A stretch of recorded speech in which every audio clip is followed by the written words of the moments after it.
So as the sands of time run down to the end of this magnificent Gen 4 series, one thing has stood out, that chaos is inevitable. We come to Chapter 4 as four drivers are within 20 points of each other in the final round and have the opportunity to realize their dreams here tonight. We are live from the virtual Homestead Miami Speedway, and we welcome you to the Monday Night Racing Summer Series presented by Mach 10 Digital and the Highland Homes Roofing 200. Hello, friends, and welcome to our coverage on Podium Esports. We're alongside my partner, Darren Dedman. My name is Dylan Conley. Ryan Bauer, thankfully, has power this week, is our producer this evening, and he's using cameras provided by Dougie Beard. Who would have thought that this happy little accident of a race car that iRacing produced about 3 months ago turned to such an exciting car, Darren? Yeah, it's been incredible to watch what these guys have been able to do with it here on Monday nights. I mean, the entire Monday night season this summer series has been absolutely incredible. But what these guys have been doing in this car on these intermediate tracks, it's been really incredible what they've been able to accomplish and the shows that they've been able to put on. James Bickford 2 for 3, the point leader coming into tonight. And he's been able to win both of those races in completely different fashion. And we've got other winners as well, with Mario Miranda 2 weeks ago coming from way far back in a fuel mileage race to win this thing. So you never know what is going to happen. Great racing is the one guarantee, though, and we're expecting to see a bunch of that later on this evening. So as we know, Homestead Miami is a fun racing track, multiple grooves, and this is the final race of the Monday Night Racing Summer Series. You know, we've gone through the entire Gen 4 schedule. This is the final round, and we've gone through the Superspeedway series. And man, there's been a lot of fun in all 7 of the races that we've had so far. Yeah, and even last week's race was the championship race for that Superspeedway series, right, Decon? We did confirm that Matt Stolnick was able to win the championship over on that side by the narrowest margins over, I believe it was Chase Gabriel. Chase Gabriel second in points over here tonight as well, behind James Bickford, who does have those 2 wins on the season. So it's all coming to a head here at Homestead Miami Speedway, the beautiful South Florida racetrack that, man, we miss it being the series finale in real life and really across the NASCAR board. But that's one thing we're back to tonight as well with this Gen 4 car is the qualifying format, single car qualifying, and it is always exciting with these guys because they are not locked down. You've got the high horsepower, you've got the low downforce, and these boys have been known to put it in the wall and spin it out during qualifying. So even though it is just qualifying, it's always an exciting qualifying session with these Gen 4 cars. There's no doubt. So if you're wondering at home how they determine the order, it's based off of reverse practice speed. So those that have not laid down a time in practice, being Steve Affont, Matt Stolnick, Alex Monteferrante, and Cole Cabri, they did not sit down a time in practice. So they'll be the ones going first based on a random draw. And then we will go from the slowest time in practice to the fastest time in practice. And it looks like Steve Affont will be the first car on the racetrack. Yeah, one interesting thing about Steve is he has actually completed every lap. He's 400 for 400 here so far on Monday Night Racing this summer, as we see Matt Stolnick on the high line right now. But Affont all the way back in 11th in points. The rest of the guys who have completed all the laps, they're 1 through 5 right now. So interesting that Steve is consistent. But we do see Matt Stolnick, last week's champion, the Superspeedway Series champion, running that high line in the Typico Ford Fusion. Beautiful car for him. Let's see where he can shake it down tonight. He's pretty far back in points. He's 9th in points tonight, so it might be an outside shot for him to win the championship over here in the Gen 4 side of things. But he was crowned champion. He's champion last week, so he's at least got one under the belt for the summer. So, okay, they only get 1 lap. They get a warm-up lap and then 1 lap under green to try to see as fast as they can go. As you'll see, you know, he's running up against the wall in 1 and 2. Now he's down close to the apron in 3 and 4. Coming off of turn number 4 the first time, Matthew Stolnick sets down a time that'll be on the provisional poll. It is a 33.412, so he is the first and only time so far, and that's a good benchmark. Matt's usually got some pretty good speed here in the Gen 4 series. Absolutely. Matt's a great racer, he was a champion last week, as we talked about, as we see Alex Monteferrante on track right now. One of those drivers who did not lay down a practice lap. But he's had a pretty solid season as well if the results don't necessarily show it. I believe he had a great run going last week up until the very end, was in contention, maybe even I think it was a couple weeks ago, the last time we saw these cars on track, maybe at California. I think he was running up front right at the very end as well, and then ran out of fuel or had to pit late. So we'll note his time as he comes across the track, across the line. I guess that was his warm-up lap, because that clocked in at just under 5 minutes. So now he's on his fast lap is Alex, as he is fighting that wheel a little bit. Great on board as he's on the straightaway right now, and he can't even keep that thing straight at this point. So really fighting that car as promised. This is an entertaining qualifying session, as with these high horsepower, low downforce cars, you have to fight for every tenth and every inch on this racetrack. Here he comes to complete his lap, and Alex Monteferrante times in second place with a 33.596. That will put him second out of 2 cars.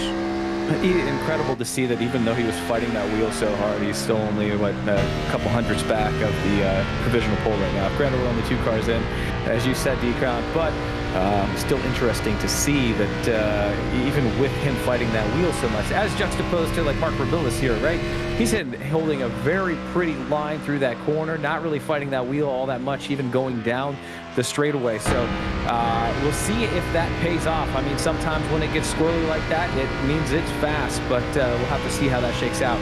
We're comparing right now, Rabilis on track right now, coming to the line versus Monteferrante, and it is actually going to be much slower. So that smooth line did not matter for anything. Let's just keep fighting the wheel as Mark puts it into the wall after his qualifying lap. Well, the lap is over, so I think he's about 0.3 of a second off of the pole time so far by Matt Stallnick. As you see, we have the 20 car of Joseph Gregory on track. Rockwell Automation scheme, good throwback to the Gibbs scheme back in the day in the Nationwide Series. I always love seeing this car. It's just a beautiful race car, just classic lines on it. And Gregory can give it a good hand there. He's a good wheelman, is what I'm trying to say. But Joseph Gregory, solid wheelman as he comes to the line. We'll see where he clocks in. A little bit slower than the pole. Once again, he is going to be third quickest, though, just beating out Mark Rabilis with the 33.7 second lap. So they're all chasing Matt Stallnick through the first handful of drivers. Well, coming around now is Adam Boyles, making his qualifying attempt here this evening, as he is in the 22 John 316 Impact brand car. As you see a wide array of lines that are being taken around the track, as you've seen guys run the top, you've seen them run the bottom, and I believe it was Joseph Gregory that even ran a lane up from the bottom in the middle.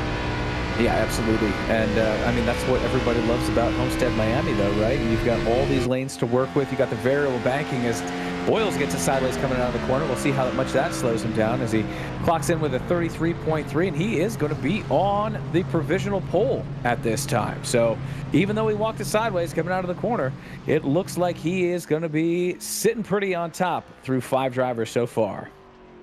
So we're going to have to see who's on track next, as it's Ray Richer. He is now on track now in that big orange 57 car. Always fun to see Ray out on track, right? He's here to have a good time. He's here to mix it up with the boys, and he always puts in a pretty good show for everybody. One of our former colleagues here at Podium Esports, and looks like he is going to have his work cut out for him. Everybody within a couple tenths here tonight through the first handful or so of qualifying. So we'll have to see where Ray puts that number 57 Chevy. He's coming to the green there, as now he is about halfway through his qualifying lap. As he heads down this back straightaway, man, that is can't miss that orange there, as you're able to see on your screen right there. Ray Richer. Get a good look at the mug right there. A former colleague here at Podium. As he comes through 3 and 4 for the final time to complete his lap, and Ray Richer has put it P4, 33.722, just ahead of Joseph Gregory. It slots in behind Alex Monteferrante, as we have 3 drivers in the 7s, and they're 2 tenths behind Monteferrante, who ran a 33.569. Ray just outside the top 10 in points here on the this slate of the summer series as we see Joshua Slate. Yeah, look at that transition. Josh Slate on the track in the 01 car. We always comment on this too. It always looks like maybe it was the old Johnny Benson scheme, but the number 10 that flipped around, right? Are you seeing that there? Yeah, that's kind of what I see. But, you know, you look on track, he's got top 5 this season, so Joshua's got some pace every time that we go somewhere in these Gen 4s as he will round 3 and 4 coming to the line. And it looks like Joshua Slade goes to the provisional pole where he throws down a 33.315 as he places ahead of Adam Boyles, and he'll be on the pole for the time being. Great to see Josh with a fast lap there, but we still have many more drivers to go. Great lap though for the 01 still on the provisional pole at this point is Brandon Brown now on track. We talked to him last week as he gets sideways going down the backstretch. Kind of spooked him when we stepped into the sim with him to talk with him.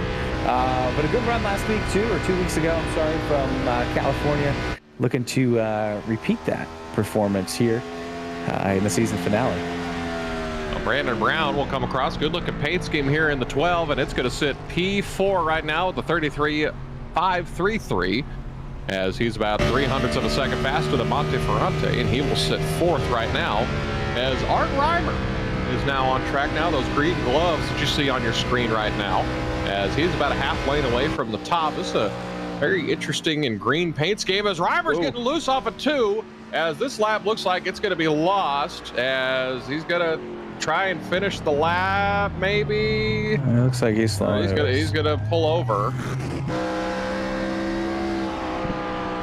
That'll be a start from the back for Reimer. Yeah, it looks like Art Reimer's going to start from the back now as Steve Affont finally has his internet issues figured out as the behind the wall Chevrolet, it looks like it's fully taped up as he heads down to turn 1 and 2.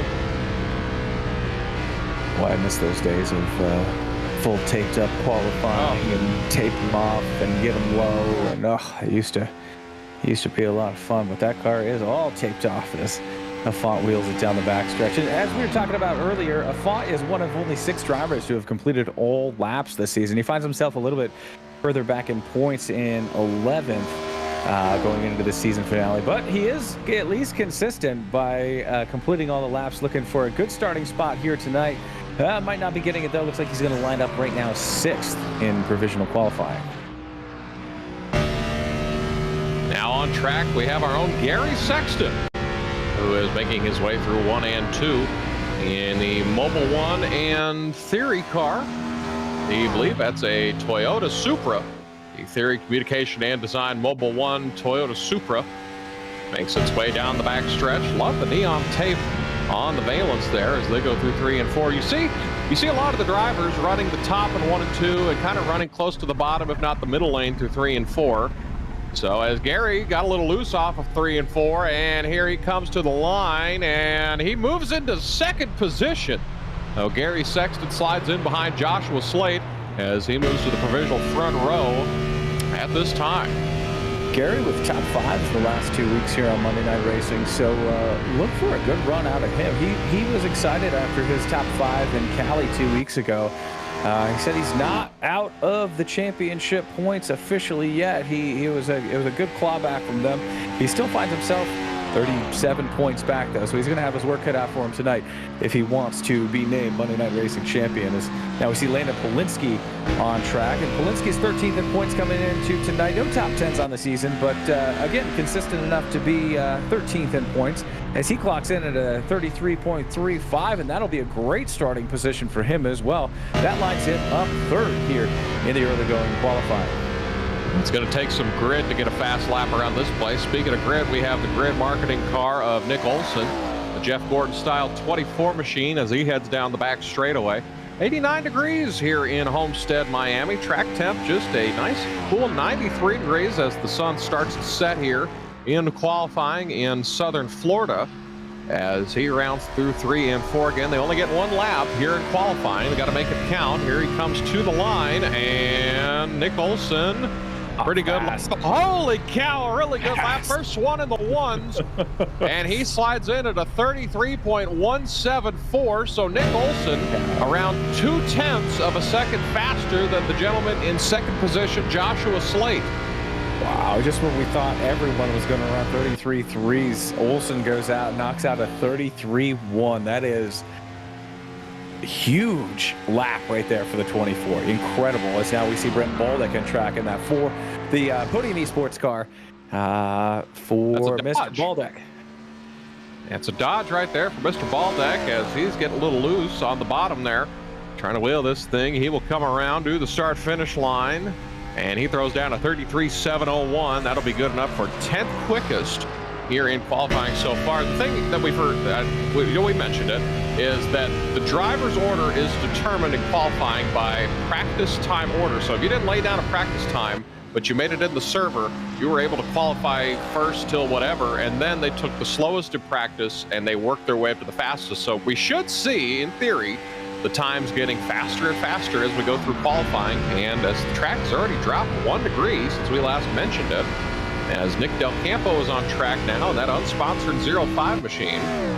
Coming around 3 and 4, got a little loose, let it hang out, and he comes to the line. Nick Del Campo throws down a 1.31. He goes to the provisional pole, and Nick Del Campo bumps Nick Olson off the pole position, and he will slide in there with 10 more qualifiers to go.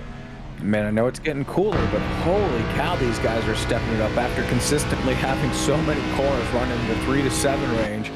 We've got 2 basically back-to-back now in the 33.1s. Incredible run. As we see now, Corey Doozer on track, and Doozer was right there at the end of last week's race as well. Great run for him to wrap up the Superspeedway series, and he's going to be looking for a fast lap here too as he comes out of 3 and 4. Comes to 3 and 4. That's spun out. Deucer fighting this one all the way to the line. He throws down a 33.186. Not good enough for the front row. Just about 0.04 of a second off the pole position and 100th off of Nick Olson. So right now, I was going to say it looked like he lost it all right there. He was coming out of 4 and just had to basically spin that wheel all the way around just to catch the thing. Well, your screen is not mistaken. That is not Jeff Gordon on track now. That's Zachary Mertez as he heads down the backstretch. Man, that's such an iconic scheme. I don't care. That one more iconic than the rainbow car that he had in the 90s? I would say not. I mean, he did a lot of winning in both of those. I am not a Jeff Gordon fan, but I am a fan of that early 90s Rainbow Warrior scheme. That is classic. Yes, sir. As Zachary Mertez takes the Jeff Gordon mobile to 4th place with a 33.271. I'm disappointed that you said that. You weren't a Jeff Gordon fan. I'm sorry. I've got my Dale Earnhardt phone right here on my desk and my 7-time champion hat right behind me. So we could not coexist. Going through turn 2, this is Michael Fisher. Good-looking car. Again, I think Orion Vargas when I see this number, as he runs that number in the NASCAR Craftsman Truck Series. As Fisher right now, good-looking lap so far, as he will go through 3 and 4 now in the people-ready Ford Fusion. Coming to the line, and he throws down a 33.199, good enough for P4. So Michael Fisher has dipped under the 2s with 3 other drivers, and he is slotted in P number 4 currently. Incredible how those guys stepped it up. I know the track is cooling, as we just talked about, but just yeoman's effort out of these guys going later on in qualifying. As now we go on board with Bailey Turner, who's sitting 4th in points, one of the real threats to win it. I know that Matt Stallman stepped up a couple places last week to win that championship, and it's not out of the question to have Bailey Turner crowned as champion at the end of the night. He's been running so consistent all year long in this series. 1 top 5, 2 top 10s. Still looking for that first win, but what a great place for it if you could come here tonight at Homestead, Miami in the Kyle Busch throwback, the old Kellogg's colors. A looking car, good looking time, 33.4, so that's P11 right now, as we only have a handful of qualifiers left. Next one on track, Ford Martin. Ford Martin as he tapped the wall coming to the green, so we'll see if that hurts his time. It doesn't look like he's even scraped some of the paint on that 07 Mach 10 digital machine. course, we appreciate Ford Martin. He is the owner of this league, Monday Night Racing. You know, he's been a big competitor in it as well, as he got his first, I believe, top 3, in his words, not mine, quite some time here in Monday Night Racing. Not too long ago, as he gets loose off a 3 and 4, still fighting the car. Coming to the line, Ford Martin throws down. It's probably going to be a 33. Well, he didn't even register a time because the iRacing timing and scoring says that he scraped the wall right at the start-finish line, so his lap will not count. So it looks like Ford will have to start from the rear this evening. As the next car on racetrack is Christopher Tate in that 42 machine, Darren. Well, that's a great looking car too. That is. The old Impala scheme on there with the Ganassi numbers. But Tate having, maybe not the best season here on through the summer series, but still present and still going out late here, which means he should be a fast qualifier. Looking at clock one at the time, he's at 33.1. That'll put him right at the front. Wow, fast lap for Chris Tate. Good run, kid. So it should be... They're figuring out some things here in qualifying, as Ford Martin's going to be allowed to run again, it looks like, as there was apparently a scoring issue. So the next car on track is Ford Martin. I didn't see him touch the wall at any point on his actual lap, so I think Michael Hall, the race control, or the leader of race control, has determined that there was in fact a boo-boo on iRacing's part, so Ford Martin's going to get another opportunity here, and I think that's fair. I mean, it's fair. I think it would be more fair for everyone if Ford would bring his dog out once again and we could all talk to the dog, and maybe instead of Ford during a race break, because the dog's very interesting to... I mean, the dog is the one that was credited for the strategy last week that got him that top 3 finish. I can't remember her name, but, it's always fun to have the pets involved here on Monday Night Racing, right? Take a look at Ford Martin there on your screen. Easton nowhere to be seen right now. That's his dog. As he will go down the back straightaway. He has not come close to the wall, so I don't think we'll have to worry about that. As Ford Martin comes to 3 and 4, interestingly enough, Ford running a Chevrolet. As he comes off turn number 4, and Ford Martin is going to put it 33.252. That's good enough for number 6. On the board right now with 2 qualifiers left, and Mario Miranda, Boomer Sooner himself, last race's winner in the Gen 4 series at Auto Club. Went a real up and down race as he heads down to 1 and 2, Darren. And he is in the wall, so this lap will not count. He's already downshifting, so he's going to have to start shotgun on the field to try to make it 2 in a row, as we now have the final car for qualifying. That's Brandon Houff, the Grid Esports car in the 9. So every time I see this 9, I think of Bill Elliott and Casey Kane. Those are the only people I think of in that number. Is funny enough. Else to even think of? I mean, Chase Elliott's ran the 9, but he didn't run this 9. No. Actually, he did. He ran it in a throwback scheme to, of course, his dad, Bill Elliott. And Brandon Houff, you, right? Yeah, I believe that was, if I'm not mistaken. Brandon Houff, our final qualifier. I don't believe they're going to let Miranda run again, as he did actually hit the wall in his qualifying lap. Different situation than what Ford Martin had. As Brandon Houff's going to go through 3 and 4, see if he can knock Christopher Tate off of the pole position. Coming to the line for the final time, this number 9 machine of Brandon Houff is going to be a 33 flat. Brandon Houff, the last car in qualifying, puts himself on the pole for tonight.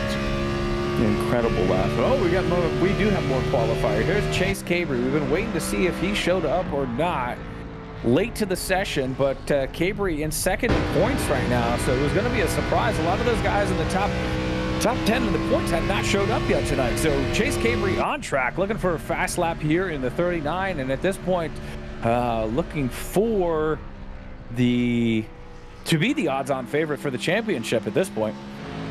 I mean, other than the guy that he's behind by 11 points, James Bickford, who will be next to qualify. Chase Cabry certainly is a pick. They are showing up now. Perfect.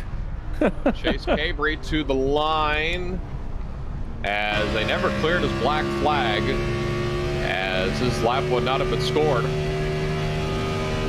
Now it'll be James Bickford who will run his time, so Chase will re-rack and run his lap again. And see this many laps having to be rerun this season. As James Bickford on your screen here, fighting this one in the Charlotte Phoenix Esports number 29. Call that teal? Call that teal or like a seafoam blue? Very good looking blue as James will come around loosey-goosey off the corner to the line, and he will throw down a 33.365. So James Bickford will start P13 at this moment with one car, as well, they've got this all jacked up. We had a bunch join late, so Francis Pelletier will qualify now. As Francis Pelletier, looks like Chase Cabry, Cole Cabry will qualify now, as Cole and Chase Cabry did not lay down a time in practice, and I don't exactly know what happened with Francis Pelletier, but those will be our final three qualifiers of the night, we think. Now, that's a big think right there, as Francis, I believe this is his out lap, as he will come across the line, take the green flag. As it'll be Cole Cabry and Chase Cabry to close things out here in qualifying.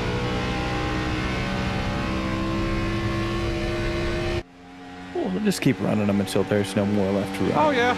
We'll rack them up and let them go run 133 laps here at Homestead, Miami. At the beautiful Homestead Miami Speedway. Absolutely.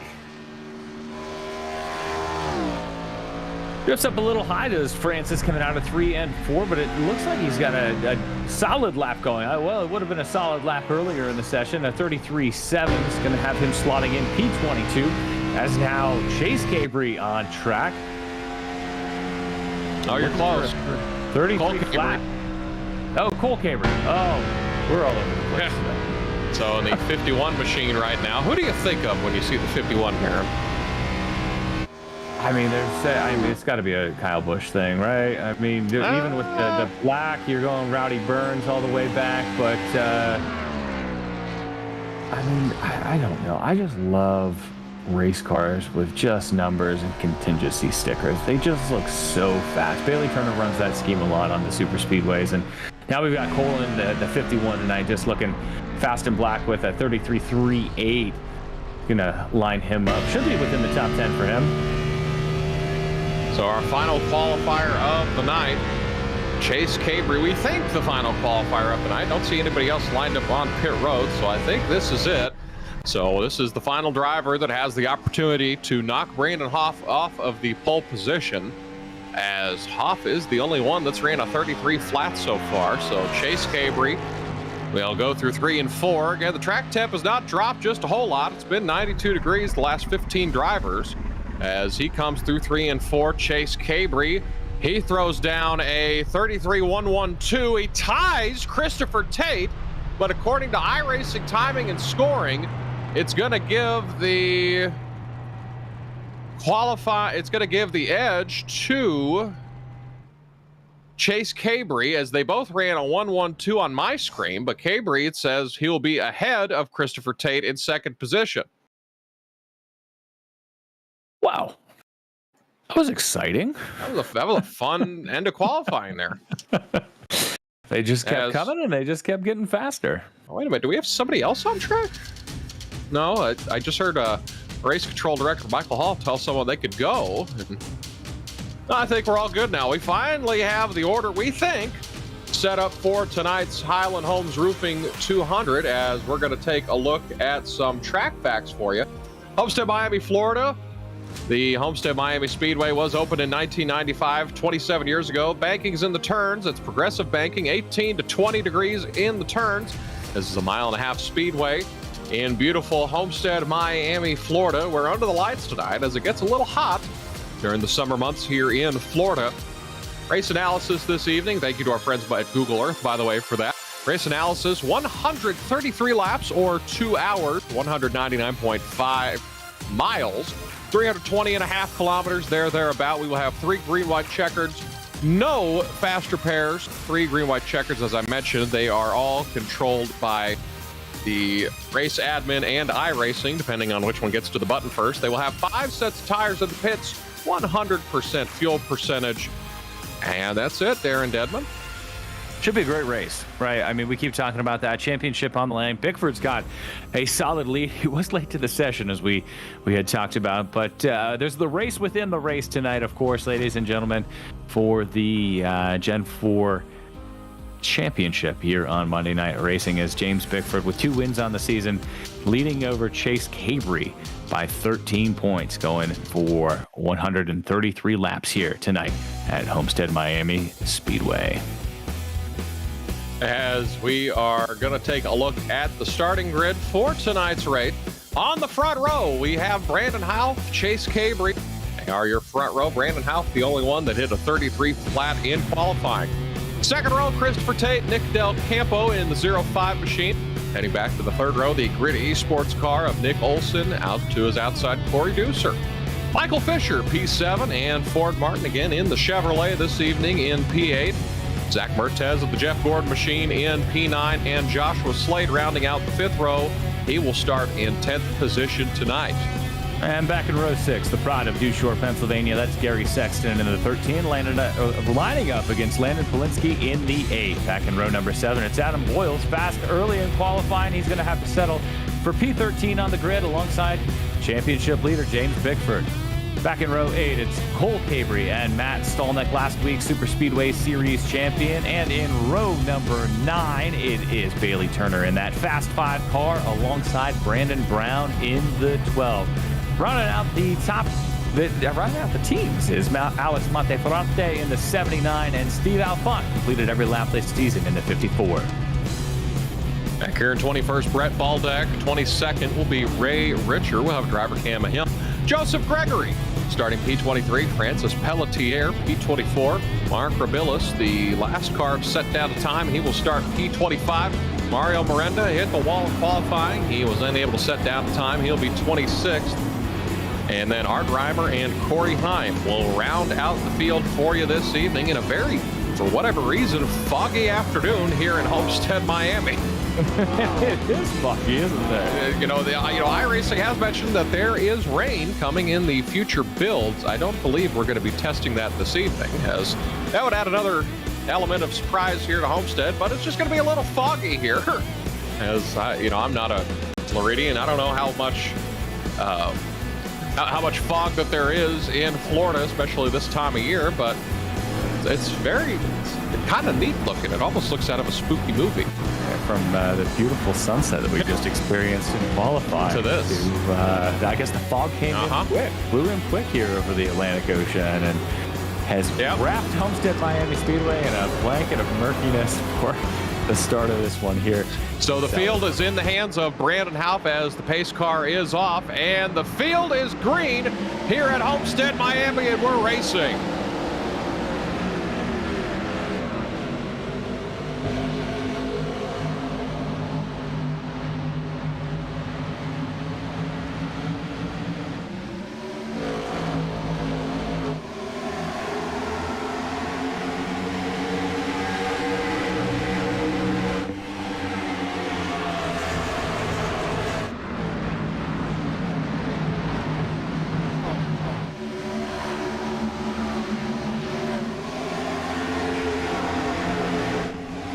Coming around to lead lap number 1 is Brandon Houff.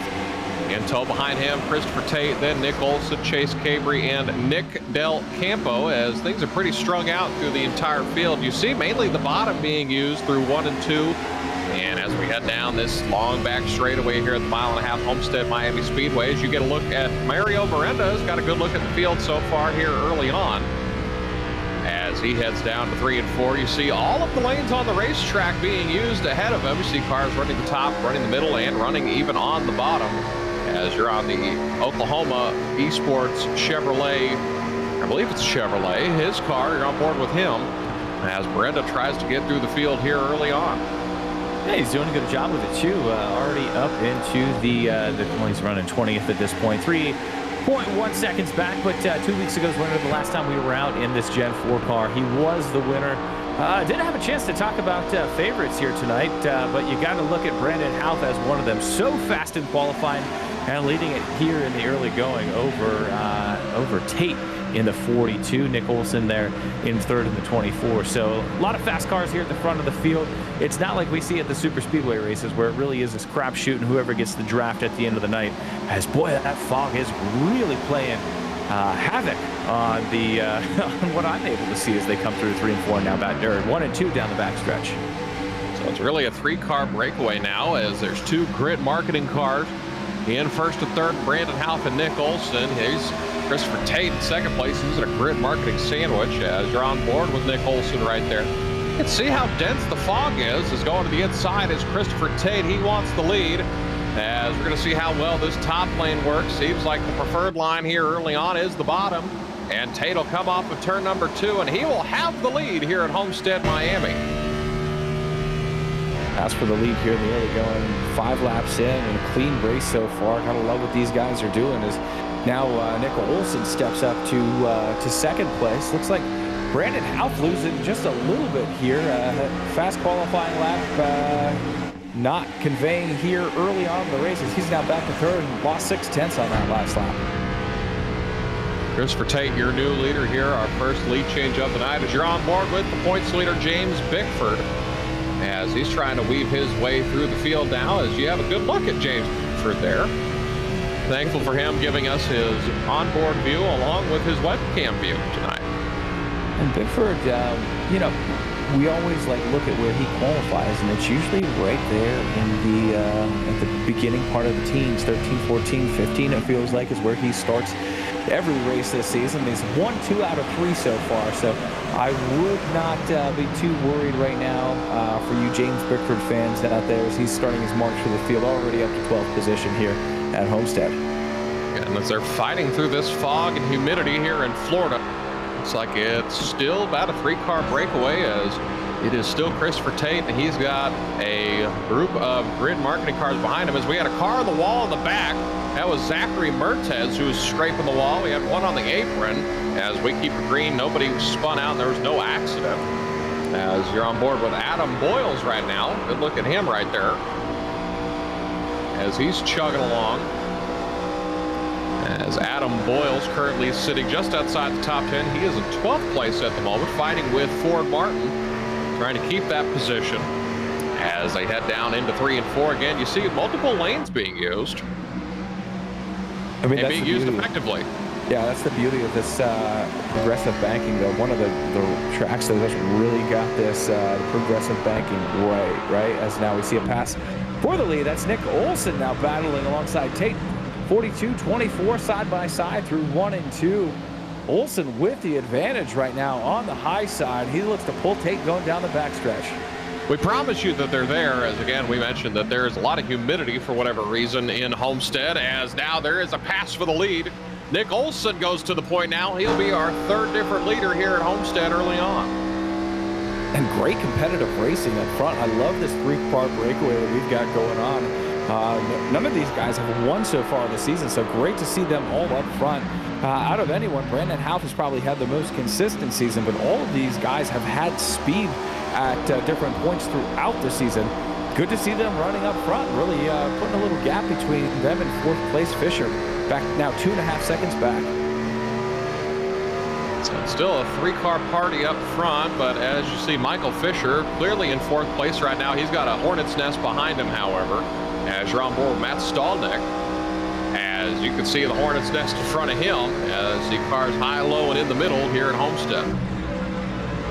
Bickford down to the top 10 for those of you keeping score at home. He's now up to 9th as he looks to wrap this championship up as least dramatically as possible. As now Nick Olson is pulling away from Chris Tate and has a half-second lead. As we look at some of the battling back through the field, that's Bailey Turner in the 5. Looks like Michael Fisher there in the 30, and one of the Cabry boys, that's Cole in the 51. We head down to 1 and 2 again. Things kind of strung out throughout the field on a very humid afternoon here in Homestead, Miami. As you take a look On your screen, Cole Cabry there. He started 15th. He's up to P5. His hardest charger of the race. Actually, Bailey Turner's gained the same amount of positions behind him. As this is a good battle for 5th right now, as Cole Cabry and Bailey Turner fighting for that position. But it's all Nick Olson here early on as he's opened up about an 1/8 of a second lead on his competitors behind him. And good, clean racing so far here tonight as we go on board with the O2 Zach Martez. He's in that Jeff Gordon throwback. Beautiful car from him. We see him struggling, fighting with that wheel, just sawing back and forth. Great onboard camera, and to see his stream camera as well.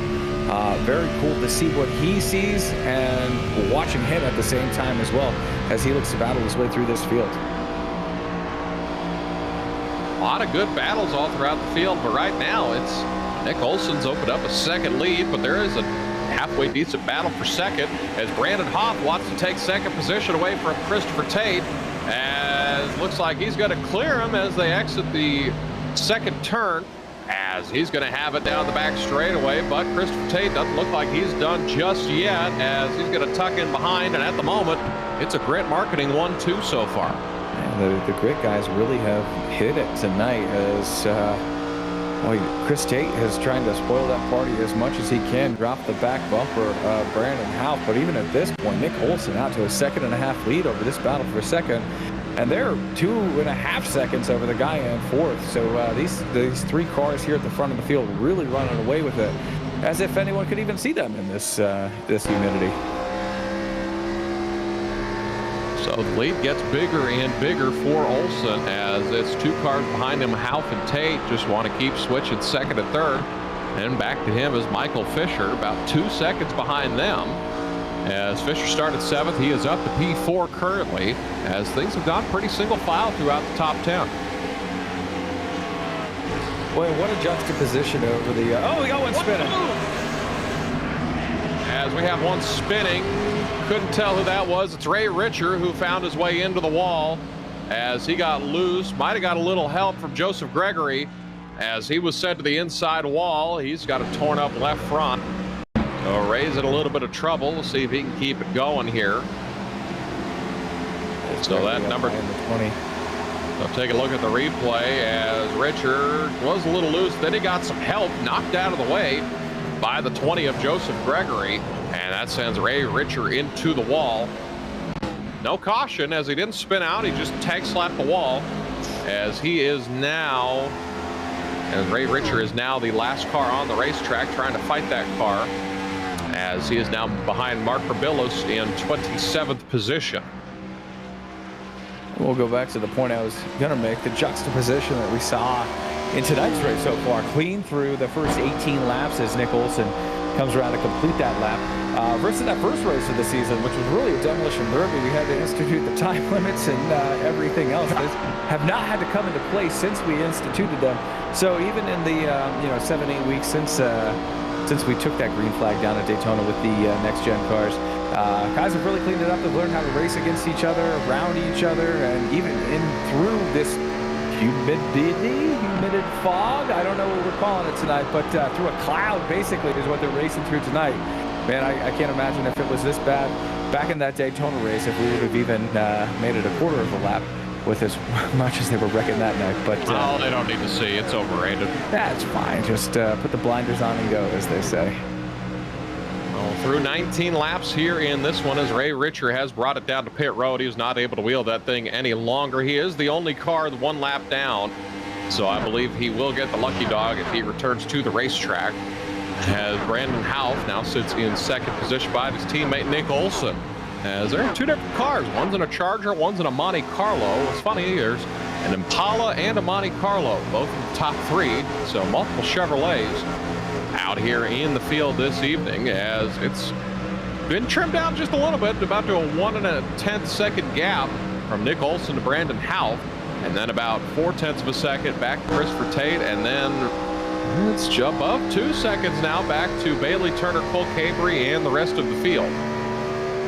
Have some action back at the back half of the top 10. We were on board with Chase Cabry looking back at Nick Del Campo. He's clawed his way into the 8th position, as we also see Gary Sexton, after not the best qualifying effort out of him, he's now in the 10th position, right in front of his Podium Esports cohort in Ford Martin back in 11th. So some guys making moves early on to set themselves up for a big run here later on in the going. But that's what it's all about, put yourself in position.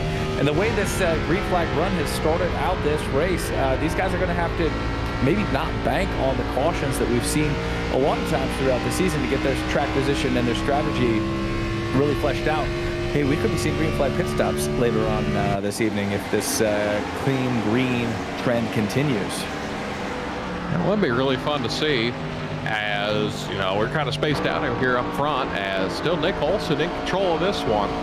Kind of got under cruise control. That lead has been floating around a second to 1.1 seconds between him and Brandon Howe. I believe he's going to start to save here just a little bit with his tires, as they're going to head down off of turn number 4. Nick Olson still in the lead, as Ray Richer and Joseph Gregory having a discussion. They just determined that it is just a racing incident. They've determined it between the two of them. So that has moved on, and as you look, Ray Richer still on pit road. He is 4 laps down. He's going to go multiple laps down, it looks like. But he is in position for the lucky dog if a caution were to come out. Saw Ford Martin in the wall during that last little exchange on board with Mario Miranda, who took the position to him. We move up to 11th. We're now on board with Chase Cabry, P2 in points coming in, as James Bickford, the point leader, only 1 position behind him. So not a change there in the point standing, and Bickford still maintains his lead. Bickford all the way up to 7th position, though. We had talked about his standard Bickford qualifying experience, where it's you know, somewhere around the low teens, and he just finds a way to get up front at the end of this thing. He's marking his way there now, all the way up to P7 at this time. That's one thing that Homestead Miami creates if you're allowed to have green flag runs, is you get kind of spaced out racing, but it's still good racing. Oh, for sure. I mean, as you look at Brandon Brown there.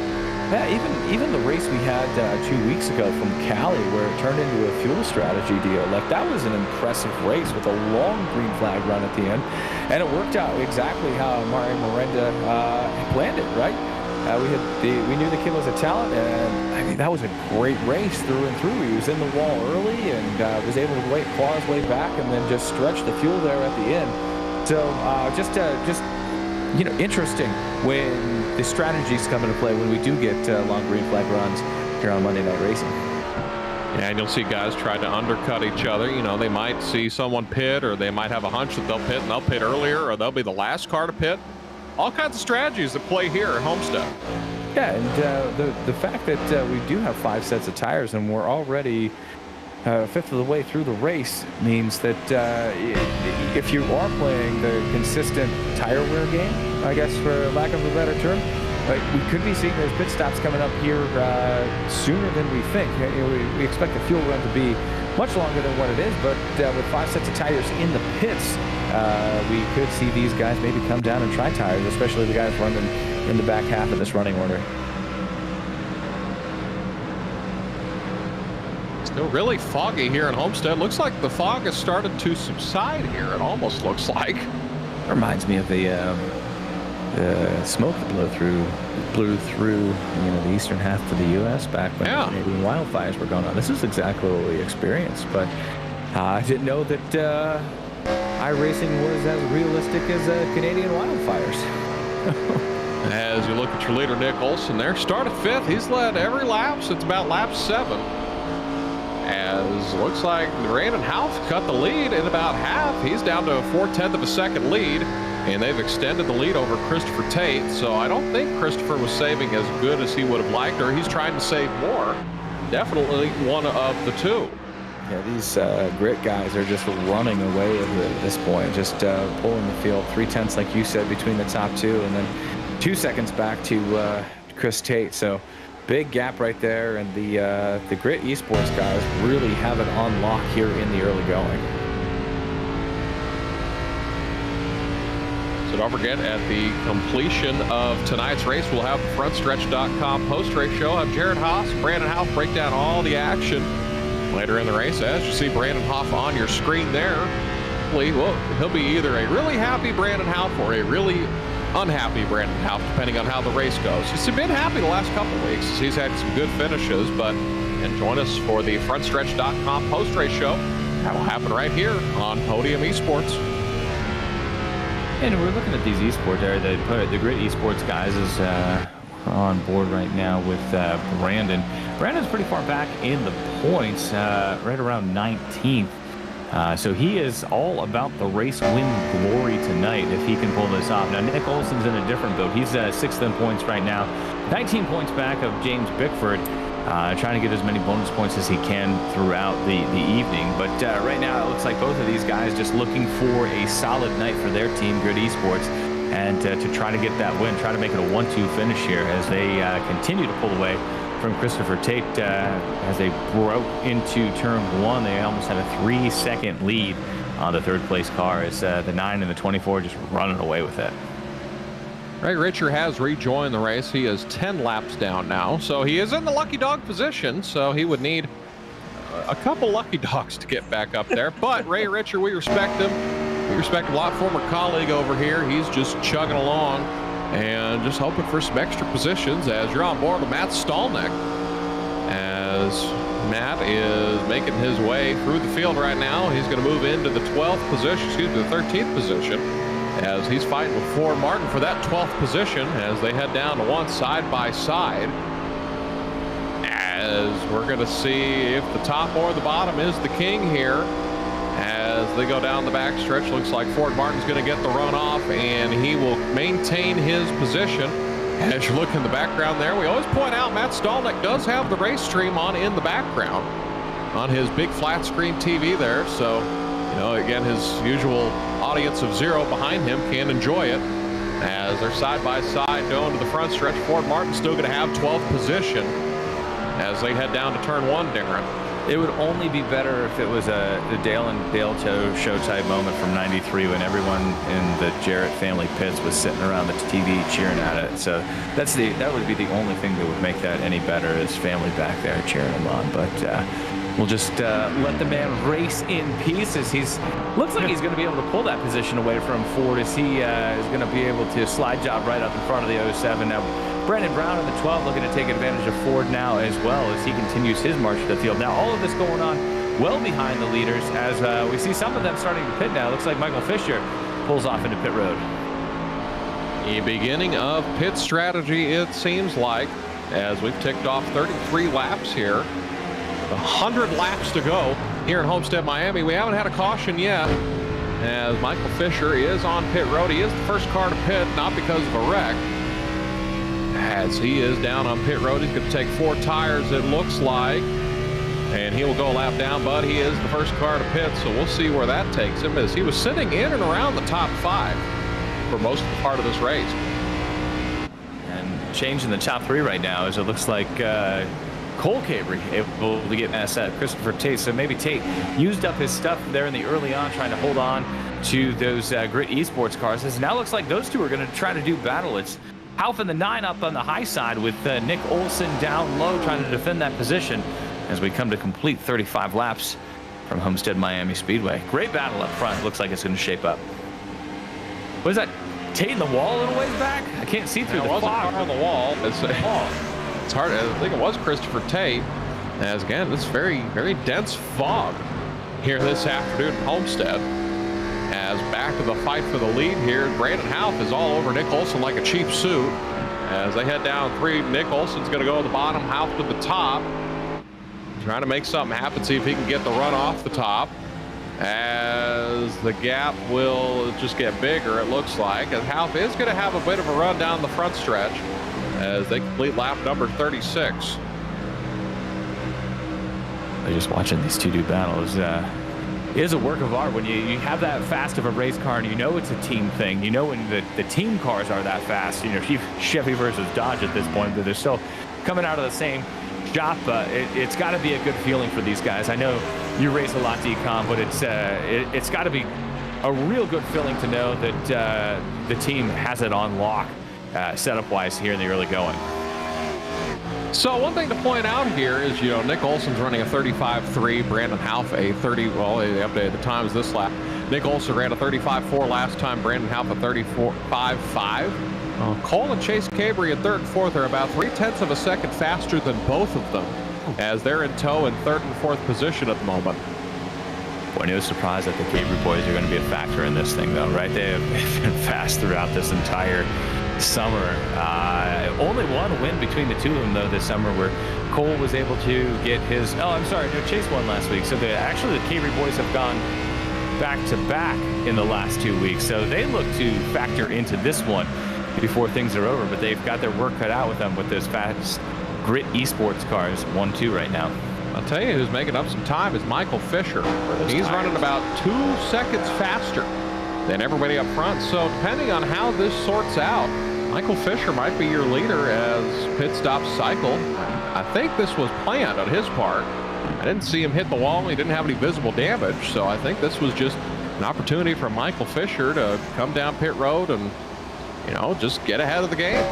I mean, he is a lap down, looking to unlap himself, though, at this point. So he would be in the catbird seat if he's able to unlap himself before a caution would come out. And it looks like he's going to have no problems doing that. He's going to split these grid esports cars coming down the backstretch. I thought he was going to have the run and just pull between both of them. It looks like he will be able to at least get Nick Olson this lap, though, as he's trailing the 24, and there goes the 24 right by, and here he comes right past the 9. That's what new tires will do for you, ladies and gentlemen. Like a rocket ship. Holy cow. So Michael Fisher is back on the lead lap. He's got a little crinklage on the right as he has unlapped himself, but Brandon Houff still your leader. And I tell you, those 2 dots in their mirror, those black dots of Cole and Chase Cabry, getting bigger and bigger in their mirror. And do keep in mind the top 4, really everybody on the track right now, with the exception of the 30 of Fisher, is on the same tire strategy. So with these, the Cabry boys running down the grid esports cars, there are no tire advantages there. That is just pure setup, pure long run speed for those the black race cars out of the Cabry stable. Much single file all throughout the field as Brandon Houff's trying to open his lead up once again back to Nick Olson in second place, but the Cabrys are hot on his heels as they've trimmed the lead to under a second now between Cabry and Olson. If anyone else in the back of the pack were watching, you'd think they'd come in and try to pick up the speed that Fisher has been able to come by with those new tires, right? You know, even you go down a lap, you're able to unlap yourself and just motor past everybody. But not too many people taking advantage of that now. Looks like Brent Baldock on pit road right now for 4 fresh feel goods, as we're going to watch this battle develop between Cole Cabry and the leaders. So we had a few other cars come down pit road on lap 34. Alex Monteferrante came down pit road. Corey Deucer not far behind him, lap 37. Francis Pelletier on lap 31 as they're looking to unlap themselves as well, as they're all in tow as Brett Baldock exits pit road. Looks like he's going to be about 10-15 cars behind the leaders. At this point, you see Cole Cabry all over Nick Olson on your screen there. As we go to the front now, Brandon Houff opened up a second 1/10 lead now, as I believe Nick Olson, or I didn't hear what he said over the radio there, as it looks like it's going to be 3 wide here for second place, as Cole Cabry going to be side by side with Nick Olson. He's going to let him go, and look like Nick Olson's going to come down pit road, give up the track position, and he's going to try to undercut Brandon Houff and both of the Cabrys, as he is the first one of the cars up front that have elected to pit since Michael Fisher did about 12 laps ago. Yeah, it's going to be interesting to see where Fisher shakes out in all this, but onto pit road right now. We'll watch the stops and keep you updated on it. It looks like it's going to bring a lot of guys down right now. That's Joseph Gregory also peeling off from back in the pack, and that Joe Gibbs number 20 throwback, as a handful of guys coming down pit road. So the leader, Brandon Houff, will give up the lead. He will come down pit road as both of the Cabrys will come down as well right behind him. Alex Monteferrante will take the lead once again, and Christopher Tate will shuffle out to the lead for the time being. Yeah, Tate was just in the wall a little bit ago. Surprised he's not on pit road right now, taking advantage, at least trying to stay consistent with the rest of the guys out there. Just going to have to see where this all shakes out. We talked about it earlier, the strategies and the different strategies that come into play here on Monday Night Racing. A lot of guys sticking with each other right now, but we're watching Michael Fisher march right up through the field as he's going to go to P3 on the board. But do keep in mind that his tires are now 12, 13 laps older than these guys coming off pit road. Braden Brown will come down pit road this time by. Christopher Tate still your leader. He's going to have about a 21-second lead over Michael Fisher, and then another 10 seconds back to Alex Monteferrante. As right now there are only, I believe, 7 laps as Christopher Tate about loses it off of turn number 2 as he's going to pit this time. I think that was the sign. Here's your sign. As they used to say, he will come down pit road and he will relinquish the lead back to Michael Fisher. 18 seconds behind. He's going to have about a 9-second lead to Alex Monteferrante. So I guess that pit strategy worked out for Michael Fisher. He is obviously going to take the lead, as you just said, Decon. But it's where those other guys cycle through and how much quicker per lap this tires are going to be. And, you know, again, you want a caution numerally in a race to create some drama. But right now, the strategy providing all the drama that we can handle right now, as there goes Fisher cycling into the lead as he streams that number 30 car through a very foggy 1 and 2.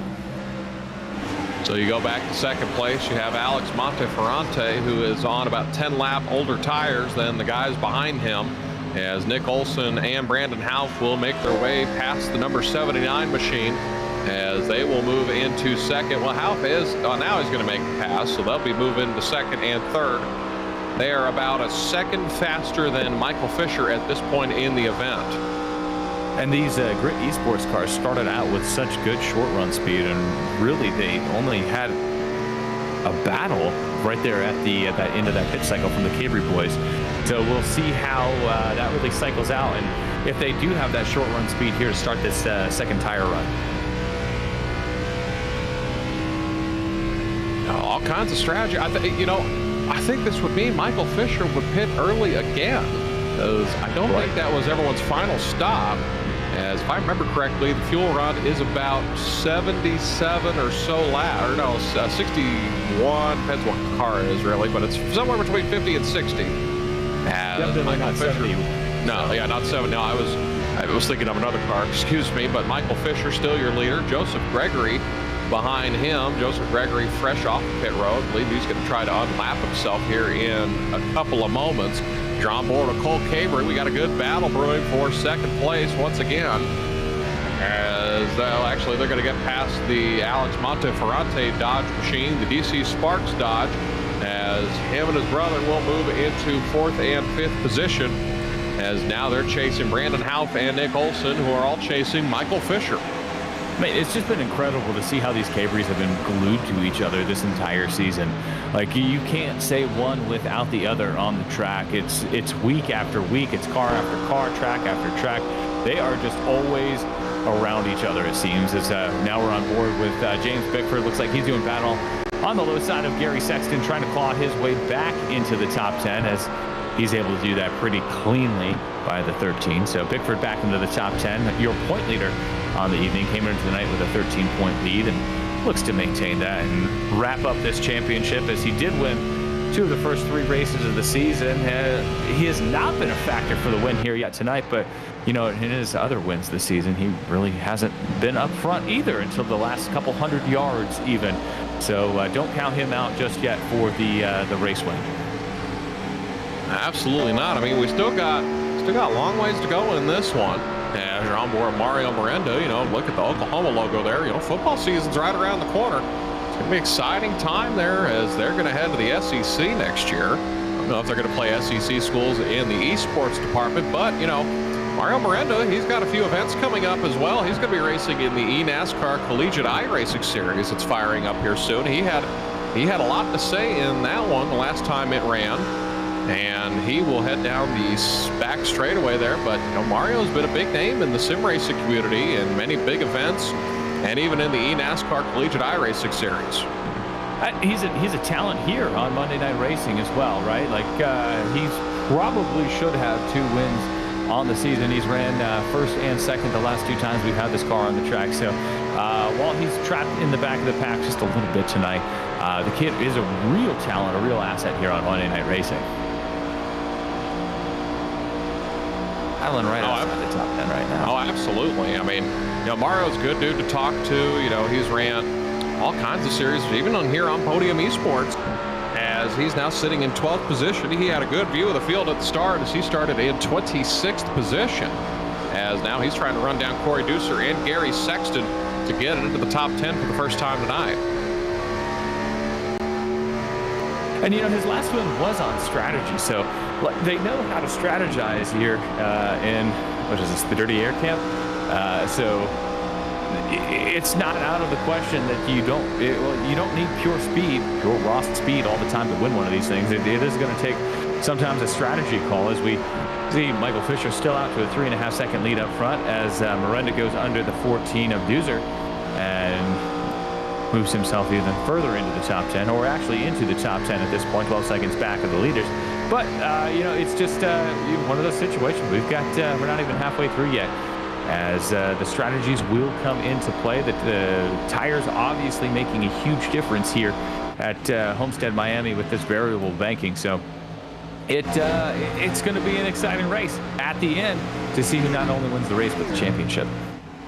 56 laps here completed in Homestead Miami. Michael Fisher still your leader, but I believe that time is numbered, as he's running 34.9s and everybody behind him's in the 34.1s. So it's only about just a handful of laps where he'll be able to keep the lead unless we have a caution, as Michael got big time loose off of 2. Oh, big tank slap right there for the 30. But you know what? The cars behind him can't even see him to even know that has happened. So this fog really playing havoc on just about everybody out there tonight. It looks like we're with Alex Monteferrante, who's moved now into the top 10.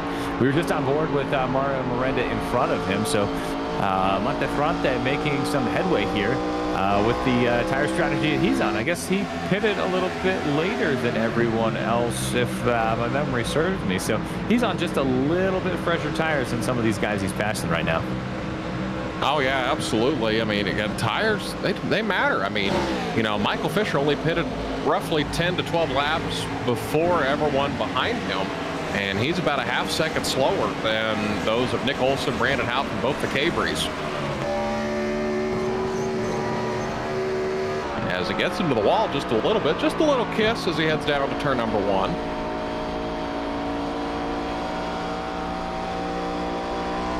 So one big thing that was an announcement here, as it was sent into the Discord and sent online, is Season 7 has been announced. It'll be invite only. As you look at the bottom of your screen, it'll be scrolling on the ticker. The season that is coming up, it's going to be a full points season instead of a win and you're in. They'll still have a playoff format. They're going to race all kinds of different track and car combos, which is what this league is known for. They're going to run the Dallara IR01s in Indianapolis. Then they're going to take the next-gen cars to Daytona. These Gen 4s that you see on your screen to Michigan. First interesting combo that I saw was the Pro 2 trucks at Watkins Glen. Gen 4s will be at Charlotte the week after. Trucks at Bristol. GT4 Porsches at Long Beach. As that was the choice of the champion of the previous season, Corey Heim. Pro 4 trucks at Wild West Motorsports Park. That'll be fun. And then the Gen 4s, a lot of Gen 4 flavor. As I believe Ford Martin mentioned that before, as they'll be at the legacy version of Atlanta. Then the playoffs begin. The bye weeks will be on Christmas and the first of the year during the playoffs. December 11th, they will be the Gen 4s at Miami, next gen at Talladega, late model stocks in Richmond, Gen 4 at the Legacy Kentucky Motor Speedway, MX5s at the Daytona Road Course. That's always a fun event. The Gen 4s will be at Auto Club. And then the championship race, February 5th, will be the Generation 4 cars in Chicagoland. As we have a change for the lead, looks like here quickly. As we hammer through the schedule, Michael Fisher gets loose. He comes up and collects Nick Olson. That's going to be the first caution of the day, as Michael Fisher did not like that one, as he got moved out of the way by Olson, and then he came up and just collected him. Wow, some of the fastest cars on the track getting into each other here as they track down Michael Fisher for the lead. It's Nick Olson down low in the 24 as they head into 1. Olson looking high, gets into the 30, just sucks him around, and it looks like Fisher just tried to catch it and got into the side of the 24. So some of the fastest cars we've seen all night long, by far, in trouble here in Florida. So we are under caution here for the first time here in Homestead, Miami. As getting close to the halfway mark. I think we are at the, no, we're not at the halfway mark. We're going to catch that here in a couple laps. It'll be under this caution, however, as Brandon Hauff is your leader once again, as it'll be Michael Fisher has extensive damage on the right side of that car, then Chase Cabry, Cole Cabry, Bailey Turner, and then Nick Olson, who just kissed the wall with his rear end, as I believe he'll be okay. Boy, if it wasn't for getting into the wall, that pit strategy would have played out real nice for Michael Fisher, but unfortunately it looks like he's going to have some damage repair and it'll drop him back through the field. So that strategy call we will not see come to fruition as Brandon Hauff leads him down pit road. So Hauff's going to lead him down. I believe we have a bunch of cars staying out to take the wave, as Steve Affont will take the wave. Ray Richards going to get one of his 10 laps back. Mark Rabillis will take the wave. And Francis Pelletier is going to take the dog all the way around. He is the lucky dog. As I believe everyone's going to get 4 tires and fuel. They do have 5 sets, as it's going to be... they have not claimed who the incident was on, but the incident is under review as Michael Fisher, I don't believe he's aware he has damage.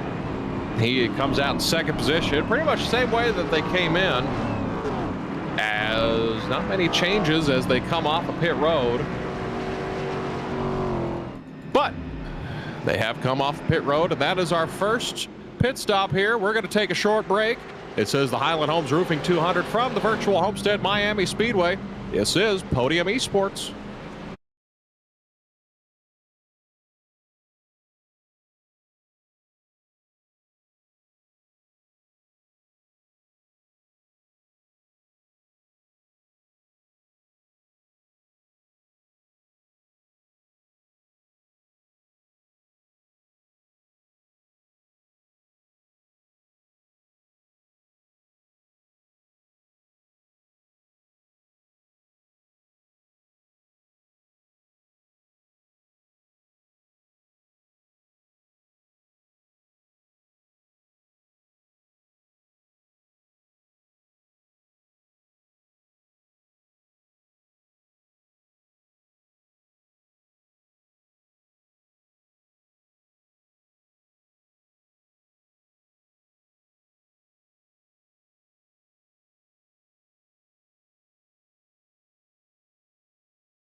Mach 10. Let's give Mach 10.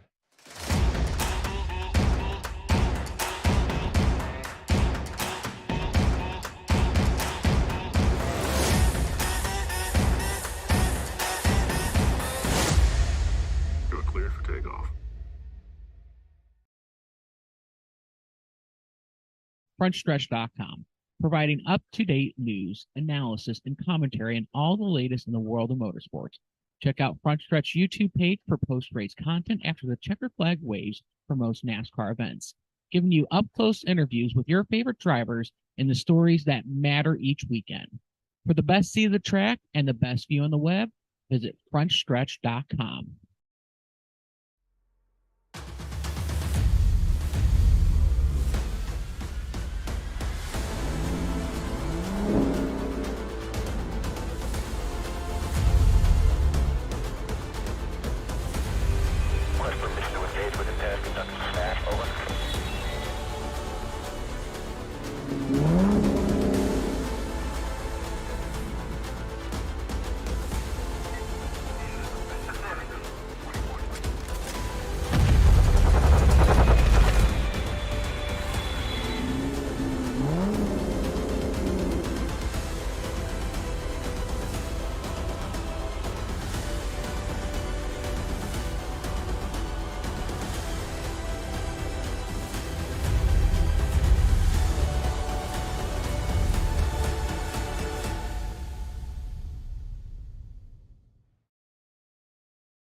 Back here at the virtual Homestead Miami Speedway, the field's in the hands of Brandon Houth. Barney the flagman's got the green flag in hand, and we are back racing here at Homestead. Not a great restart for Houth as Fisher actually beats him across the line, but Fisher still has that damage on his car. We'll see how that plays a factor as they head down to turn number 1 as the field accordions back, as everyone's getting hung up because I believe Fisher's that damage is going to hurt him arrow-wise. As they head down the back stretch, he's going to protect the top. Cole Cabry up there as they head down to 3. As he gets run over by Brandon Houth in front of the field. This is going to collect multiple cars. This is the big one at Homestead. 15 cars at least involved in this one as the caution is out here at Homestead. My goodness. Incredible. After such a clean start to the first half of the race, it all goes for naught here at the halfway point. So Fisher just had to lift a bunch, and he cut down in front of the 9 machine as it collected both the Cabrys and it collected Mario Miranda, as there's going to be extensive damage all throughout the field. As my goodness, there had to be at least 15 cars involved in this one as you're on board with Chase Cabry and nowhere to go. As he was set for a ride, he hits James Bickford, and it's on from there, and it's the big one here in Homestead. That's probably the biggest wreck that we've had this season. Absolutely. Brandon Brown's in that one. It looks like Alex Monteferrante got a piece of it. We're on board with the 12 of Brandon Brown right now. He's sliding it through the grass. He might have got through cleaner than we thought to, but still maybe a little contact on the 8 right there. He fared better than most coming through that, though, did Brandon Brown. But everybody has got a story as they try to dodge this big one here. And we're on board right now with Gary Sexton. Sexton gets through clean until he drives under the 5 of Bailey Turner. He had it cleared until he didn't. And big damage on the 13 car. Goodness gracious, that was the big one. That was bad. It's everybody. Did the point leader get through? As we're on board with James Bickford, he got tagged just a little bit, but I believe he's going to be okay as he went through the grass. As not too much visible damage there on the Bickford machine, as there's a lot of people having some stuff to say in the race chat at the moment as you're on board with Ford Martin. I think Ford got into this pretty good. I know Gary drove under the 5. 5 was airborne there. Ford slows it down. I don't think he touched anybody. He did not. Yeah, let's bring Ford Martin in here. If we can have a word with old Ford Martin here. Holy cow. Ford, you had a good look at that one.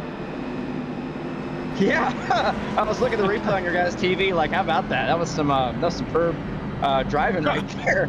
I don't know how I pulled that out of the bag, but that was a pretty that was pretty incredible. I don't know what happened there at the front, and I was knowing my luck in this league when it comes to big wrecks like that. I usually get caught up in, or somebody runs me in the back. So I don't know how I made it out of that, but that was pretty crazy. Yeah, I think you might need to go buy a lottery ticket after that one. That was, I mean, there was nowhere to go, and you still, I mean, you had cars flying through the air. You had the one that you were dodging in the catch fence. I mean, there was nowhere to go, and you still found a way through Ford.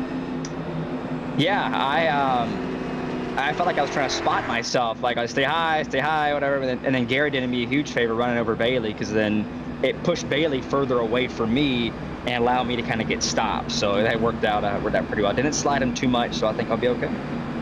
Yeah, well, I mean, you know, if everyone wrecks, I mean, you're in a good position. You're sitting in 9th position right now, first time in the top 10 this evening. So, I mean, anybody you want to thank, you know, anybody, you know, up above you want to thank, you know, that might have guided you through there, or, you know, anything lucky? Well, I would say the good Lord was with me right there, but that was a lot of fun, man. That was cool getting through it. But, you know, just thank you guys at Podium Esports, just taking care of the whole broadcast and making it fun for us guys. Y'all do a great job. I went back and listened to the broadcast last week and the past couple weeks, and you guys have done an awesome job. And Knock 10 Digital, .com Chevrolet it's been okay. I kind of used my tires up that one of those runs and kind of messed up on pit road, kind of overshot in my pit, so kind of hurt the strategy there a little bit. But yeah, so it's been a pretty fun night. So one last thing before we let you go, where can we get that hat that you're wearing? That's a pretty good looking hat. Yeah, well, funny enough, Chase Cabry, the NASCAR wife of Haley Deegan, handed that one to me. So, but you can go on, I believe it's shophaleydeegan.com. Don't quote me on that. I really don't know. So, I think that's the site, but it's a pretty cool hat. It feels good. Nice little trucker style hat. They helped me with a lot of Haley Deegan gear, and Chase and those guys at Reckless Society did a pretty good job. Good group there around Haley Deegan. You spot her out of trouble, but you dodged the trouble yourself here. Yeah, that's exactly right. So hopefully we don't have that again on this next restart. Ford, I appreciate you. Might have you back later if something else cool like that happens, but appreciate you and appreciate the time.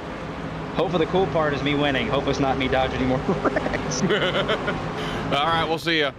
That was Ford Martin, ladies and gentlemen, the President, Grand Poobah CEO, as we are back racing here at Homestead, Miami.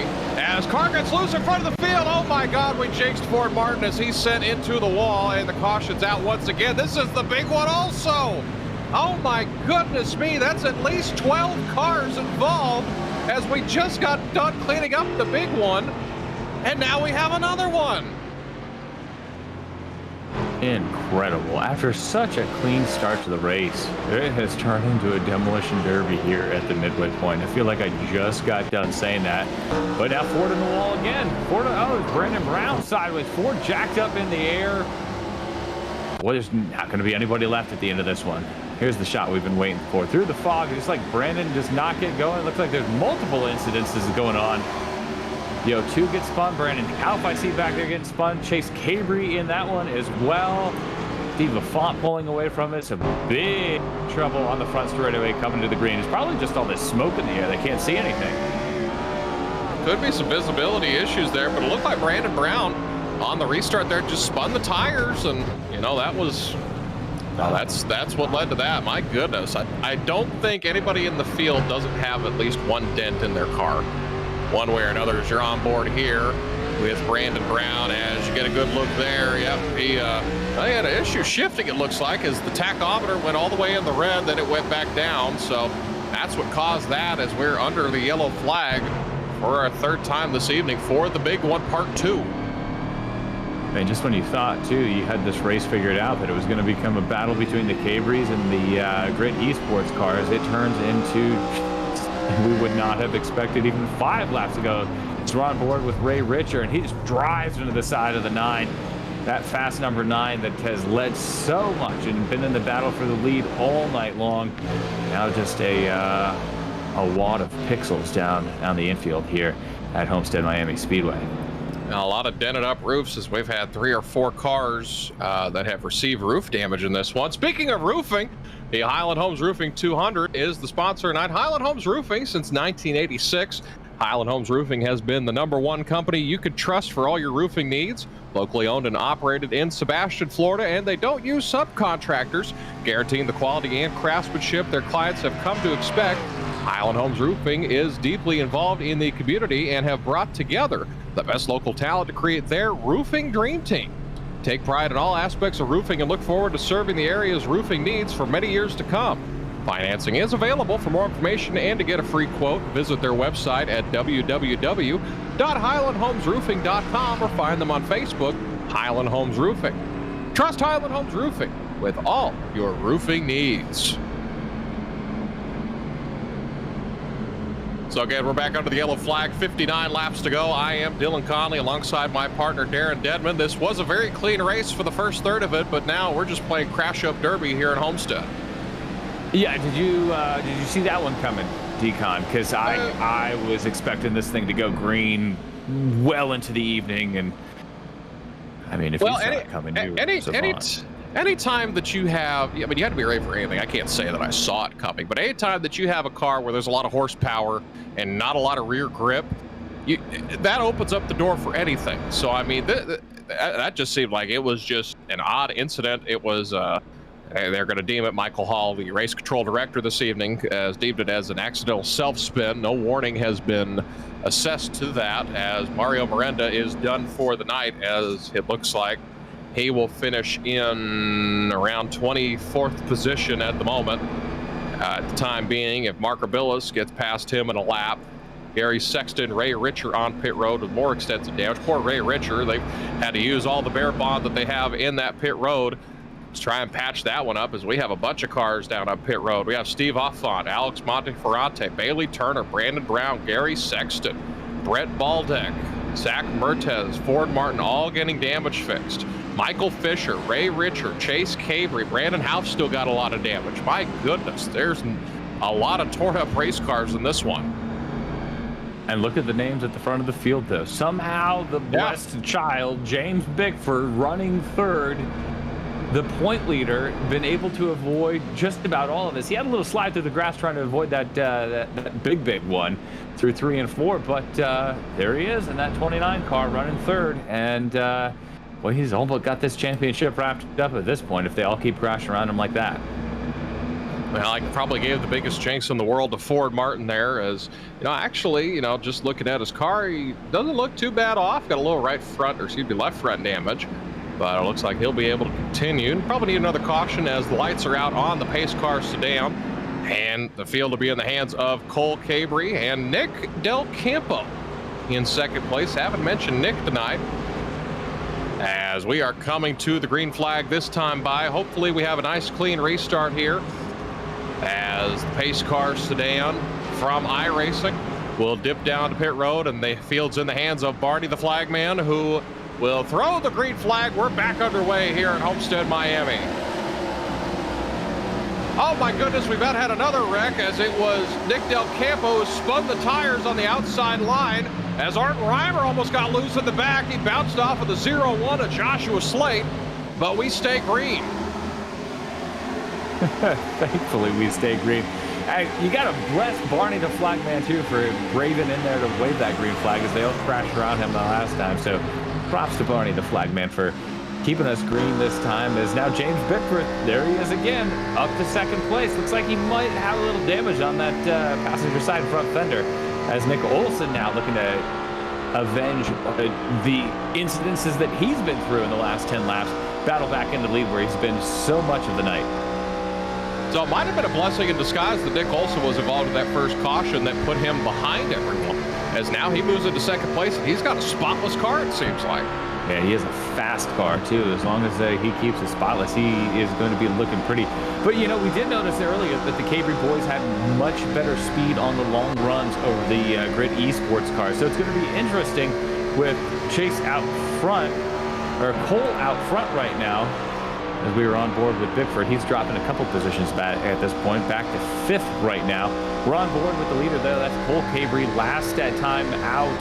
Well, he's won at least one this season, as Nick Olson, with that short run speed in the Grit Esports car, easily passes him for the lead. And the 24 is back on point.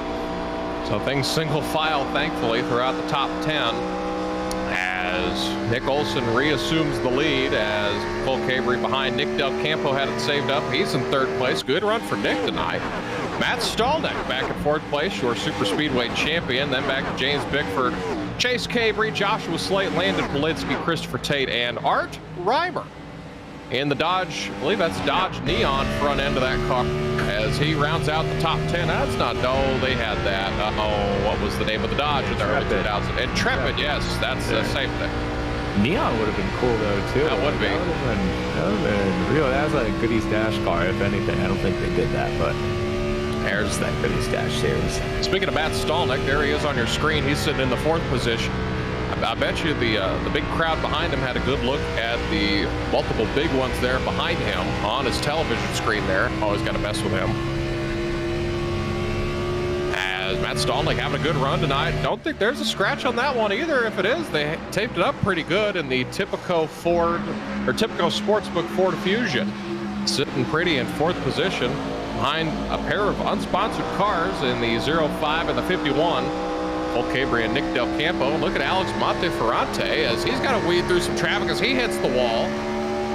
As going back on a replay, it looks like, as a lot of calamity there, a lot of torn up cars in front of him, but a lot of action around Alex Monteferrante there in the back of the field. Yeah, and the battle just continues throughout. These guys, even with the damage on the race cars, are still dicing it up. Blake, everything is still clean, and we just haven't wrecked half the field twice. So it is back to somewhat of the status quo, though, with Nick Olson out front. We're on board with Adam Boyles. Boyles with a real solid qualifying run to start. He did drop through the field as the track temperatures cooled off, and those guys got just a little bit faster. Boyles back in the 12th position in the 22 car. Great onboard look at him, though, as he's battling right behind Francis Pelletier in the 19. Looking for a first top 10 on the season for Adam Boyles.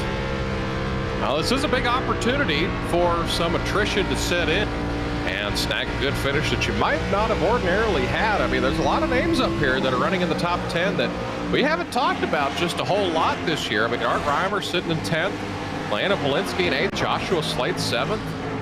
I mean, just some names, Nick Del Campo, I mean, that have been very consistent drivers, but with the attrition and the wrecks that we've had, they've been able to move up more spots than they're used to. Yeah, Josh Slate had a great run at California. Actually ended up, I think, top 5 last time out in this Gen 4 car with the fuel strategy. So he's going to back up that run, it looks like, with another top 10 run. We're on board right now with Zach Mertes, as he's had his issues in that Jeff Gordon throwback car this evening. He's running P16 right now, 7 seconds and change back of the leaders. Great looking car, though. You can see the damage on it, though, as he's trying to limp this around, hoping maybe for a next caution to get in the pits and do a little bit more work on it on that 02 Chevrolet. On board, though, with Chase Cabry. He's currently 5th, as the Cabry boys run 2nd and 5th right now. Both have had damage from those incidences, but both are holding pretty in the top 5, as we expect from them. It's to be expected. There's, we still have the big cloud of fog around Homestead, Miami. Very unseasonable time for fog in the middle of the afternoon, as it is about 7:30, 8 o'clock in the session, as Nick Olson's still your leader, but his teammate Brandon Houff will be the co-host on the FrontStretch.com post-race show that will take place at the completion of this event tonight. It'll be Jared Haas, fellow Arkansan, and Brandon Houff, who will take you through the post-race show, probably talk to the champion of both series, Matt Stolnick, the champion of one, and we're still trying to figure out the champion of this series looking like, unless anything crazy happens, knock on wood, James Bickford might be the champion this evening, depending on how everything shakes out. But again, FrontStretch.com post-race show will take place at the completion of our event, hosted by Jared Haas and Brandon Houff.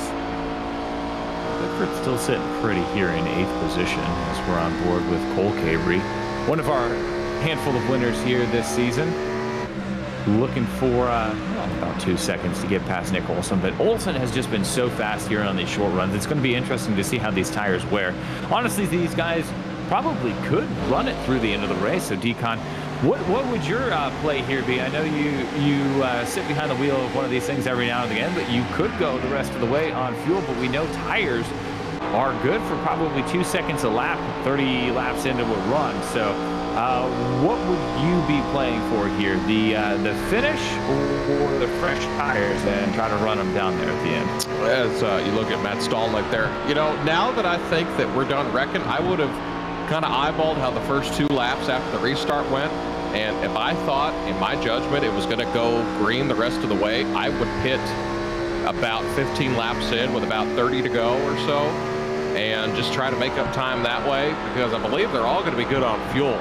So there's not really, the more risky decision would be to go down and take tires, because you don't know if you're going to make up that much time later on, because there's a light caution, wherever you're at. I mean, if you're, like for instance, if you're Matt Stolnick right now, sitting in 4th position, if you were in a pit, the only way that this is a gain is if you make it back up further than 4th position.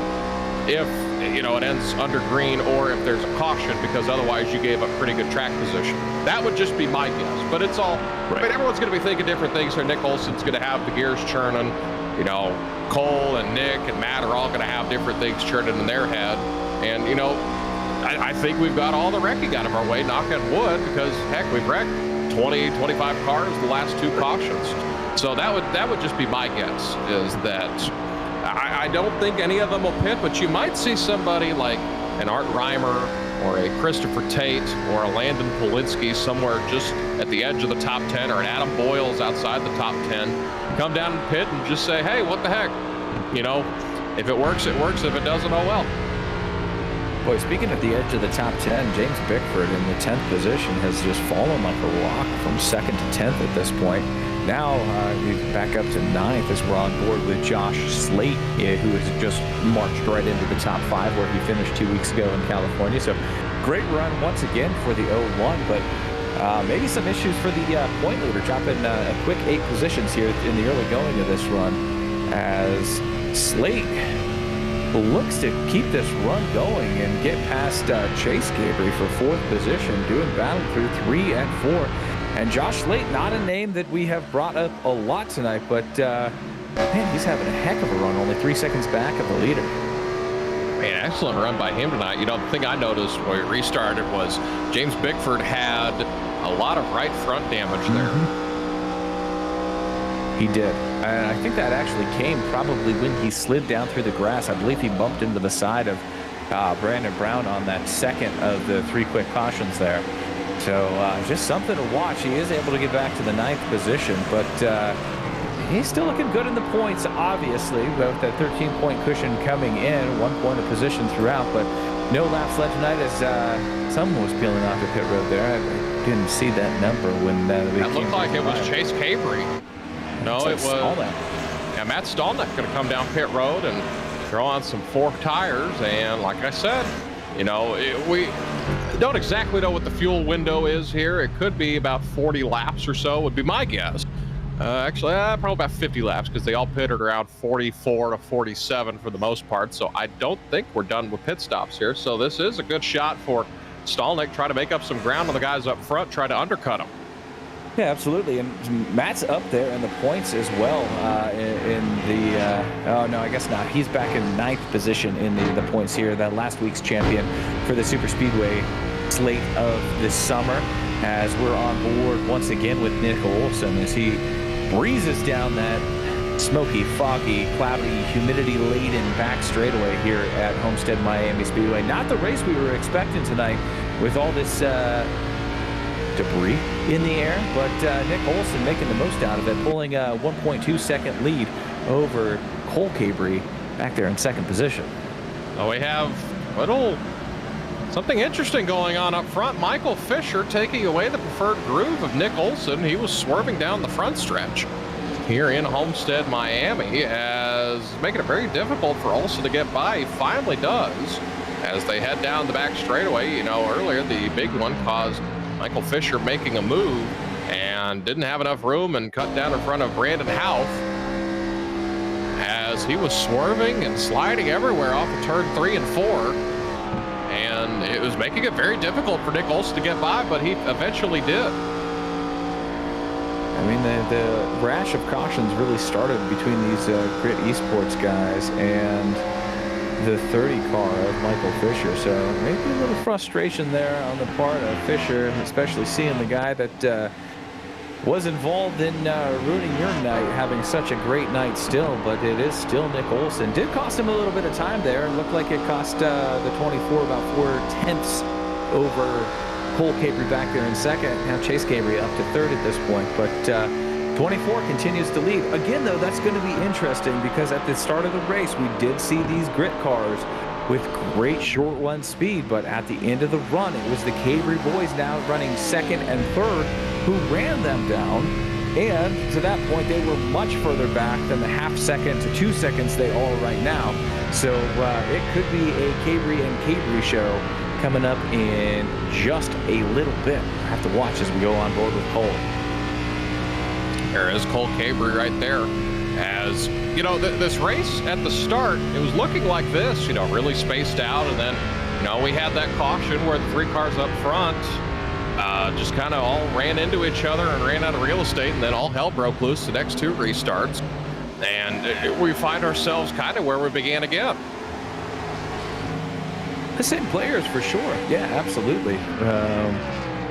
The only one missing right now is Brandon Houff, who's in a heck of a battle for the lucky dog at this point, or at least he was before this last round of pit stops that now has Matt Stallneck in the lucky dog position, but he's got much fresher tires. As now we've got a battle for the lead coming down the front straightaway. It's Cole Cabrey. easily outbreaking the 24 of Nick Olson into 1. Olson looks to battle back, but it's going to be all for naught, as now Cole Cabrey, looking for his second win here in the Monday Night Summer Series, takes the lead with 34 to go in Florida.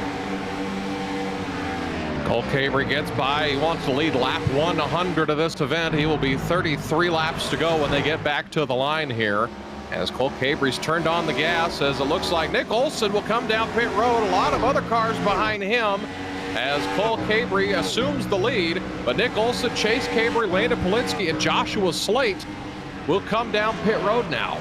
And you got to, though, right? I mean, you've given up the lead to Cole Cabrey. You know that he's going to be faster on the long run, so what do? You got to come in and get these tires if you're any of these guys. We expect to see Cole in next lap as his brother Chase right there pitting in the 39. You see him forefront on the screen, jacking that number 39 Ford Fusion up. It is going to be Michael Fisher coming off pit road first. He is laps down, though, with all the damage on that number 30 machine.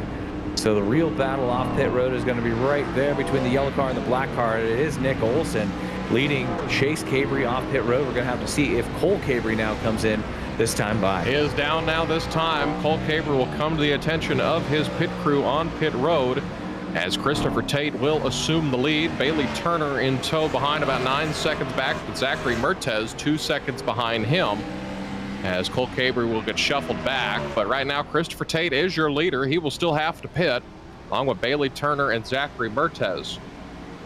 Real quick, introducing Mach 10 Digital, your partner for stunning video production and digital marketing solutions. From concept to creation, we'll bring your vision to life with precision and creativity. Elevate your brand with captivating visuals and impactful messaging, from weddings to real estate videography. Contact us today at Mach10Digital.com for digital excellence. Mach 10 Digital, where innovation meets creativity. Speaking of Mach 10 Digital, there's Ford Martin there. Looks like he's got a lot of the damage fixed, as he's chugging along in the 16th position. He was up as high as 8th, and then the old announcer curse happened. Some idiot told him what a clean race he was having, and then he was immediately involved in a wreck literally as soon as we took him out of the Discord. Yeah, it was probably 5 seconds later. I mean, we talked to him up until coming out of 4, and he was in the wall at the start-finish line. So, but that has happened more than once this season, Decon, as we go take a look through the fog at Christopher Tate. Great night for him. Not a front runner all season long has Christopher Tate been, but great starting position tonight in third. He's now leading the field. He is likely going to have to stop here, and if he doesn't, man, these guys with the fresh tires are just going to run him down, as Bailey Turner also yet to stop. But hey, it's one of those strategy calls. If you think it's going to get you a better finish, run those old tires out to the very end and see what it gets you. Well, Christopher Tate still has about a 9.5 second lead. That lead is getting bigger back to Bailey Turner. But I mean, yeah, there's a lot of strategies going on. You know, I'd imagine Christopher Tate, Bailey Turner, and Zach Mertez, as you're on board with Adam Boyles, who unlaps himself. Looks like they'll have to pit again at some point. So the magical run looks like will be for naught, unless there's a caution here pretty quickly. But again, things look pretty strung out once again, as the lead will go back to Matt Stallnick when things all cycle out. As there's Chase Cabrey currently sitting in 8th, started in 2nd. He was involved in the first big one, but since then, you know, I think he's got it all patched up, and now he's looking at a pretty solid finish tonight. I'm just amazed at, well, we bring them up a lot with the Cabrey boys. Man, they are so good. Their driving is so similar, it seems like, right? I mean, they're, again, now running 7th and 8th on the track, but they, throughout this entire summer season, have just run with each other all season long. I know I don't get along with my brothers that well, so it's cool to see those guys out there running now, nose to tail once again, as Cole Cabrey looks to dive under the point leader, James Bickford, for another position.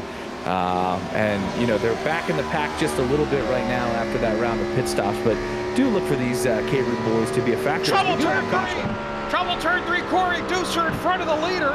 He's self-spun. He tried to get on the apron, it looked like, as he was spinning out in front of the leader, as we'll have to see what happened, as that was right in front of our leader, Christopher Tate. As you look at the 14, oh, he got run over. He got run over by the 0-1 Joshua Slate, right in front of our leader, I say right in front. He was about a half quarter behind it, but caution is out for the 4th time here in Homestead, Miami, with 26 laps to go.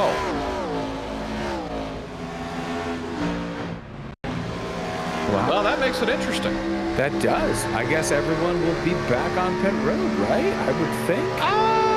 Those that pitted lap 101, 102, they might not. But, I mean, you're in a real tough situation because we've seen that 10 lap different tires results in about a half second on the track. So I think you might see a lot of cars come down and pit here. As you see Nick Olson, Zach Bertez, Bailey Turner, Matt Stolnick. Looks like everybody's going to come down pit road here. So now, Christopher Tate, we were talking, again, the announcer, Jink, once again. He's in a good spot right now.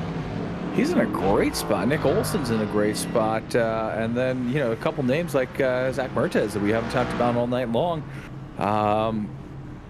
Man, this is a wrench in the works at this point for some of these guys that have just dominated this race, and the cards are kind of falling Christopher Tate's way right now with 25 to go. He's going to have the lead and 4 fresh tires out front for this run to the checkers. So it'll be Nick Olson behind. Matt Stolnick comes off pit road 3rd, then Cole Cabrey, Chase Cabrey, as well as Ford Martin will line up behind all these guys. But we're going to sort out the field here. This is the Highland Homes Roofing 200. We will have you commercial free throughout the rest of this one. We're going to take a short little break. After the break, we will have the remainder of this one here on Podium Esports.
Mach 10. Let's give Mach 10.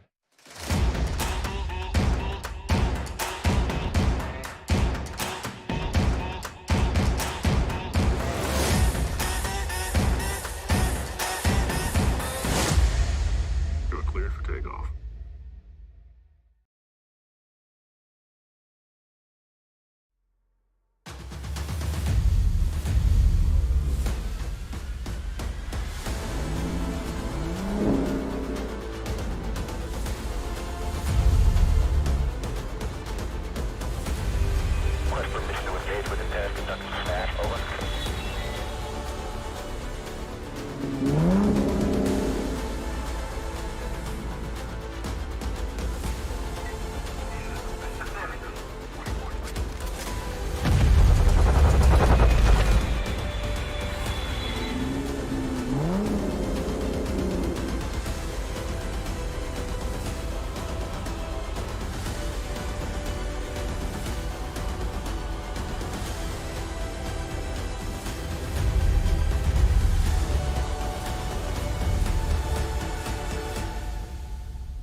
Green flag back in the air here on Podium Esports in Homestead, Miami. 22 laps to go. Christopher Tate, your leader. Nick Olson right behind. Olson drove it in deep, about ran him over as they filed back there 5 wide in the back with a car on the apron. I believe it was Art Reimer who's going to get shuffled back to get the short end of that one as they head down the back straightaway as we see cars blocking all the way to the apron. Nick Olson's going to go to the top. Cole Cabrey going to stay to the middle with his brother in tow behind him as they come down with 21 laps to go here in the Monday Night Racing Summer Series. Now Cole Cabrey's going to look for the lead as he goes to the inside of that unsponsored number 51. He wants the lead. Christopher Tate in the middle of a hornet's nest. He's got 2 Cabreys and Nick Olson behind him as Cole Cabrey's going to go to the lead off of turn number 2. Incredible racing here off this restart. These guys are ready for the battle. 21 to go, and it's anybody's race. Top 4 under a blanket right now as Christopher Tate falls back to 4th with Cole Cabrey in the lead. His brother running block in 2nd. We saw this last week, the Cabrey and Cabrey show. No matter what the track, I mean, they always seem to find themselves up front. It's just incredible, as we were talking before the break, with the way these two end up on track with each other all the time, helping each other out, sharing setups, sharing notes. It's just really cool to see these two running up front so consistently here on Monday Night Racing. As we are approaching 19 laps to go, as they're 3 wide for 5th place. Or excuse me, 6th place, as that's the number 8 of Landon Politsky there in the middle of that one as they sort it out. About go 4 wide as he's going to get shuffled down to the paint of the apron almost as they head down to turn number 1. There we are on board. As we got trouble, they're getting loose. They save it. What a save by Landon Politsky as Bailey Turner still saving it. No caution, and we stay green. What a save by the 8 and the 5. Well, we were on board with Bickford, the point leader, and he wasn't even phased. He drove right through that with the 5 sideways in front of him. So Bickford dodging another bullet in pursuit of the championship here on Monday night. He's up to 9th as it looked like the 5 able to retain control, and we stay green here at Homestead, Miami. 18 laps to go in this one, and we're not going to be short for excitement here in the remainder of this one. As I don't believe Chase Cabrey's done with this one. He might be saved a little in the tank as Nick Olson wanting 3rd place right now, trying to keep him at bay. And then there's a bit of a gap to Christopher Tate. Then Alex Monteferrante up there in 5th place for the first time tonight. Yeah, it's a big run, biggest run of the season for him if he can hold on to this top 5 finish. But still watching what the Cabrey boys can do. Is Nick Olson running 3rd, but it is Chase in 2nd, and he's been known to pull that late move like he did last week at Daytona on his brother to try to get the win, which he did. So it's going to be interesting to see how that 51 and the 39 shake out here at the end as Matt Stolnak now back into the top 5. That quick pit strategy that he had last time, all for naught, as we're all freshened up, all on the same level right now. Stolnak in the 41 up to 5th. So one thing to mention as the time is ticking down in the race, it is now about 8:30 in the session. The temperature of the racetrack has dropped about 3 degrees since about the halfway point of this one. So that means there's more grip out there. More grip as we see Nick Olson up high in that number 24. It looks like he is going to get the position on Chase Cabrey using that high line and the run up top. But again, it's interesting because the Grit Esports cars, which is Nick Olson, had that short run speed earlier in the session, earlier in the race, but the Cabreys had the long run speed. So it's going to be interesting to see if Chase can hold off Nick here and keep him away from his brother for this relatively short run to the finish. As we are now approaching 14 laps to go, this time by side are Nick Olson and Chase Cabrey as they head into 3. They're both running down Cole Cabrey, it looks like, as Cole, you have to wonder if he's starting to save just a little bit his tires or if he's just used up a little too much at the start of this. I mean, if you're side by side behind you can probably just let off that throttle a little bit, knowing that they're doing battle, knowing that they're not going to be as fast as you are. But at the same point in time, you got to get out with only 14 to go. As Olson up on that high line, pulling the Kyle Larson line, dragging that fender against the wall. He's going to get the position as he now has the younger brother, Cole Cabrey, in sight here in Homestead, Miami for the win with 14 to go. So you have to mention, we haven't mentioned the points. Coming into the night, James Bickford had 178 points. Chase Cabrey has 165. Chase Cabre has led a lap, so he's at 166. And there's an 7-position gap now between Cabre and Bickford. So if Bickford stays where he's at, he will win the championship as long as Chase Cabre doesn't win the race. If Chase Cabre wins the race and he's in that position, we will finish with a tie. If my math checks out. A tie, or it'll be awfully close. That's street math. That's impressive. That's impressive street math.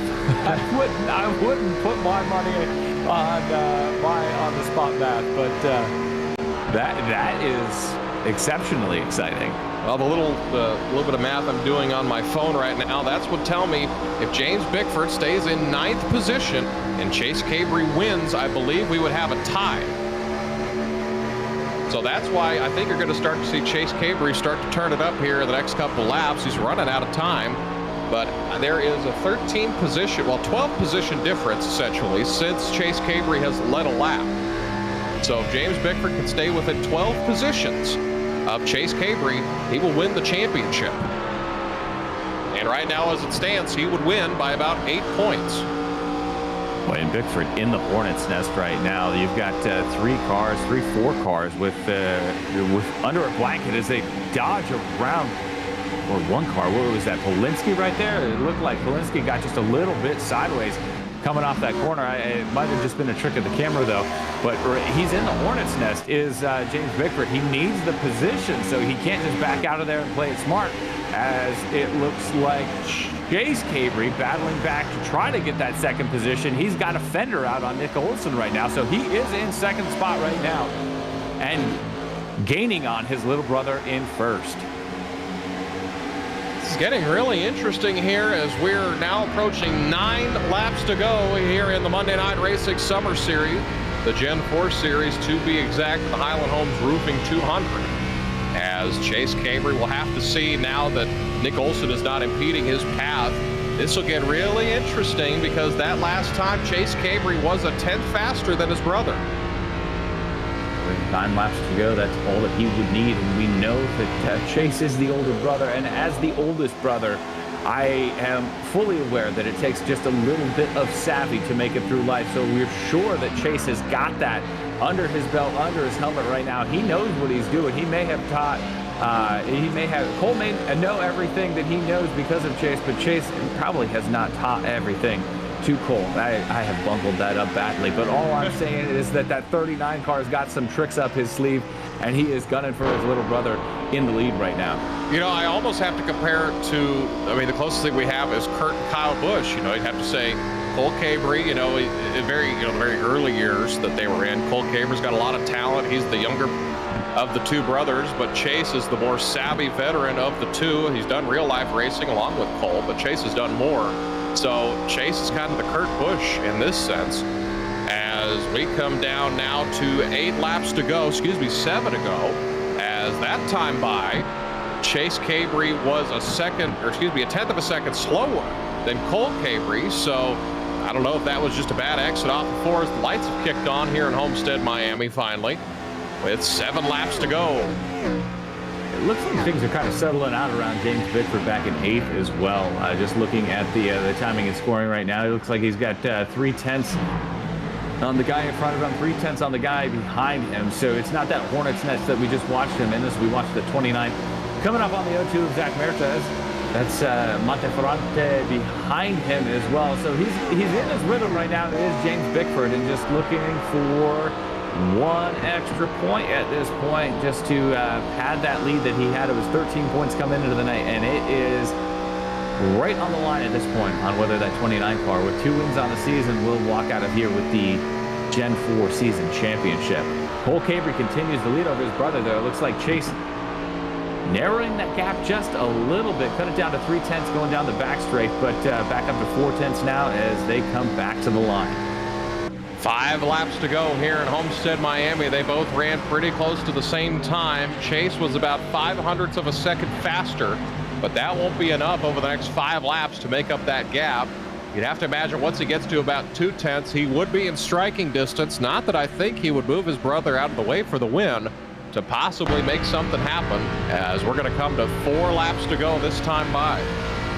He looks like he's closing in, like visibly in that corner. It looks like he's closing. I mean, the timing and scoring probably isn't necessarily showing that, but visually going into 3 and 4 last time, it looked like Chase closed that gap down, and it appears to me that he is continuing to do so through 1 and 2.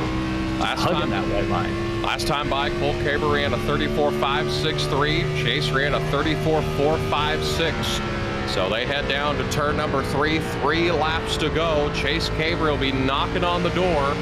Again, James Bickford sitting in 8th position. If Chase Caber wins and James Bickford finishes 8th, which it looks like he will, unless we have a late yellow, knock on wood, we would have to wait for the official scoring to determine who our champion is, because it'll be a lot closer, because the winner of the race will receive 5 additional points for winning the race as Cole Caber steps out on him on the exit of 2 as we're coming to 2 laps to go.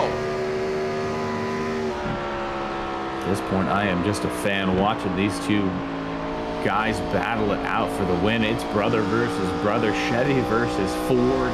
The 39 and the 51, that's the older brother in second, and he's within 2/10 at this point.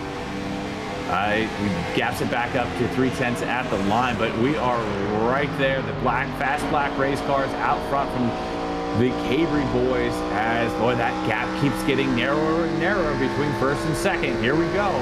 Lap and a half to go. Down the back straightaway they go. It's the Cabre and Cabre show into 3 and 4. Big time run into 3 and 4 by Chase Cabre as they will go into turn number 4, as they will see the white flag presented by iRacing. Barney the flag man got 1 lap to go. The race is official. Cabre's got it under 2/10 now. He goes to the high side, hoping for a big run off the corner. Cole Cabre on the bottom, Chase Cabre on the top. Down the back stretch they go. A big run by Chase Cabre as they'll head down to 3. Cole's going to protect the bottom. Chase getting a big run on him. Chase Cabre to the top. He's at his quarter panel through 3 and 4. Side by side for the final time here at Homestead. Chase isn't going to have it up. It looks like it's going to be Cole Cabre winning the race here at Homestead Miami Speedway.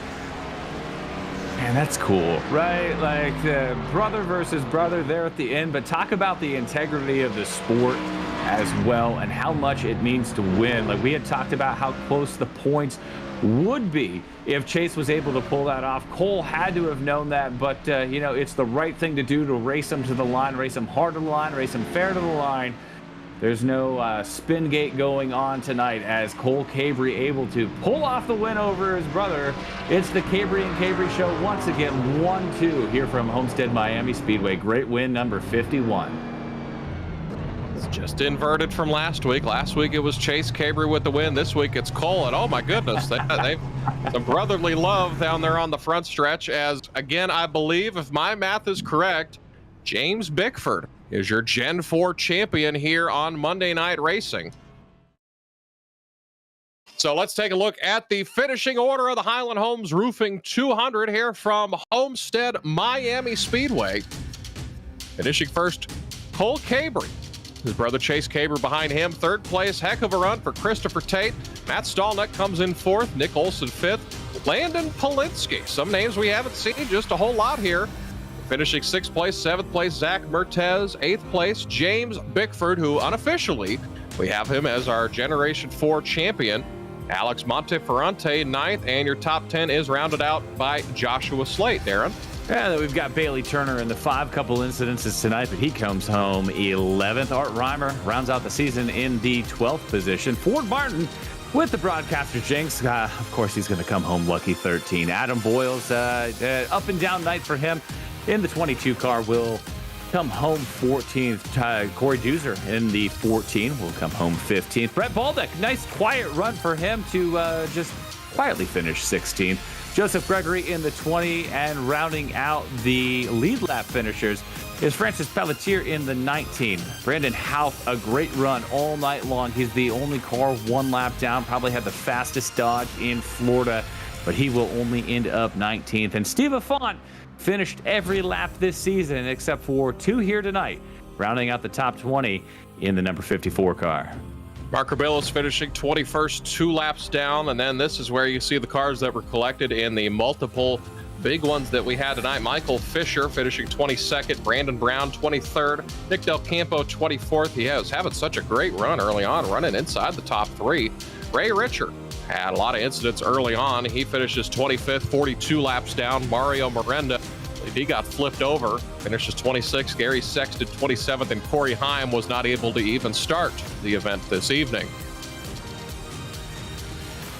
So we're going to try to get a hold of our top 3 this evening, as see if we could talk to, I believe unofficially, our champion, James Bickford. Let's see if we can talk to him if we get everyone situated. James Bickford, you're champion. I know, right? I actually can't believe that we were able to put it together. A little bit scarier than I was hoping for. We missed it on the strategy at Auto Club the week prior, and that put us 16th, which wasn't the best. I think we were much better off than 16th. So going in tonight, I know I had a huge gap in the lead, and I had more damage than I really anticipated having. So ended up being in a situation where I just tried to drive the wheels off the thing, and ended up bringing it home 8th and got the championship. So we'll be celebrating at Charlotte Phoenix. It's very exciting, but yeah, I'm super super happy to bring this one home. Yeah, one thing that's been a big storyline for you across the season is you're not just the greatest qualifier in the world, but you've always finished pretty good. Whether I think you've qualified inside the top 20 twice out of the 4 races, but I think you finished pretty good in all 4, if I remember correctly. Well, here's the thing. So traditionally, I am a good qualifier. We have the most poles in Monday Night Racing history, and That's true. And we usually do pretty well. However, it is nice to run one singular lap with the track and car combo before you go out there in qualifying. And unfortunately, this season, due to work and what time I get home when qualifying is starting, and I don't run a single lap. So the first lap that you see, that's the first time me ever seeing the track and running the car, and I just kind of guess on my braking zones, and that's why we tend to move up pretty fast, because then at least I get 2 laps to figure out what the heck's going on. Well, I mean, you make it interesting. You know, you had a pretty good look at both of the big ones we had tonight. I mean, it seemed like you came out pretty well unscathed through them. You were only slightly collected in the first one. The second one, you had a good look at it. Yeah, I thought I didn't get hit as hard as iRacing registered. It looked like we kind of just got bumped, and I had my crew chief, which is my dad, Tom Bickford, in my Discord with me, and he was looking at the car, and it didn't look too bad. But then I went to the back straightaway after that second restart, and all of a sudden I was down like 7 miles an hour on the straightaway. So we were just fighting that, and then when the caution came out, I tried to fix as much damage as I possibly could, and it ended up being about 2 minutes of damage. So I don't know where that came from, but it's all right. We tried to get a lot of it repaired, and it was just enough to sneak out the championship. But yeah, overall great night. Again, this next level racing chassis wouldn't be able to have as realistic of a feel and as an amazing of a season that we did in the Gen 4 cars without it. So I really appreciate everything that Next Level Racing does. And then, of course, Charlotte Phoenix, super awesome. We have our Coke Series race tomorrow night. Unfortunately, I don't have either driver in the playoffs, but hopefully we can get a win out of that. So overall, great season. Had a ton of fun. These Gen 4 cars are awesome. And I appreciate everybody for watching, and you guys for commentating and making it exciting. Well, James, we appreciate you, appreciate your time, and congratulations this season on the championship. Well, thank you so much. Going to roll into the next season of Monday Night Racing, the official season, with a lot of momentum here, so we're looking forward to it. All right. Well, we'll see how you do in season 7. I mean, you're the early pick to win, I would guess. Appreciate you. Thank you. Well, that was our champion, James Bickford, that we were able to have in here. Now let's bring in tonight's winner, Cole Cabry.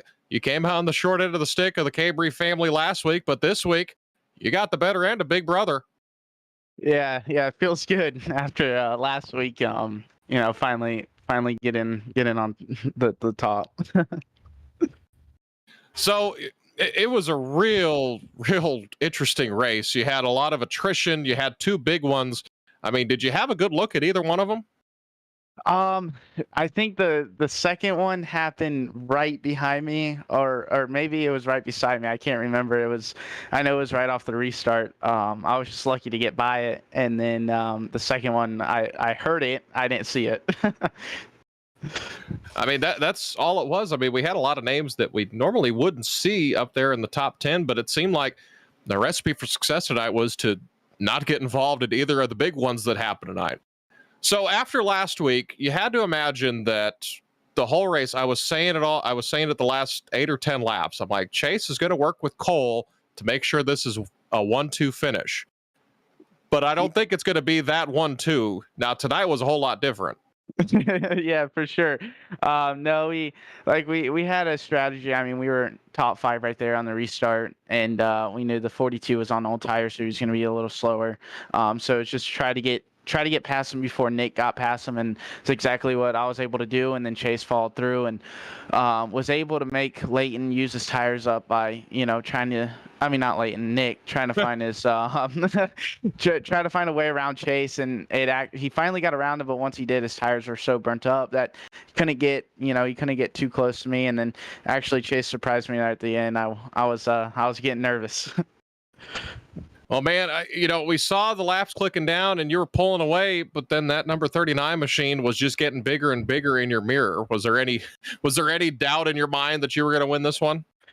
Right there with probably like 3 to go, I was like, oh God, it's going to get close. We were going kind of back and forth. He would run a good lap, and then, he would fade, and then I would run a good lap. So I was keeping it, somewhere decent. And then I think I just started overdriving. I started watching the mirror too much and overdriving, getting into 1 and getting into 3. So definitely stuff I got to learn and work on for the future races. But yeah, no, I was a little nervous there at the end. Just, thankfully it wasn't 1 lap longer. If it was 135 laps, we'd be talking to our second place finisher. For sure. Cole, you got anyone you want to thank here tonight? Definitely. You guys put a lot into the streams and the league, and so huge props to you guys for dealing with us. Chase, all our teammates, Reckless Society. Just a fun league to be a part of. It's the last race, so hopefully we'll see you guys here soon. Absolutely. If you're in season 7, I really like your chances in it when it comes around here in a couple weeks. I hope so. Well, that was tonight's winner, Cole Cabry, as we appreciate his time here this evening, as we don't have Chase Cabry just yet, but Darren is standing by with our third place finisher, Christopher Tate. We're going to try to get him in here real quick. Okay, we're going to have Tate on the post-race show, apparently.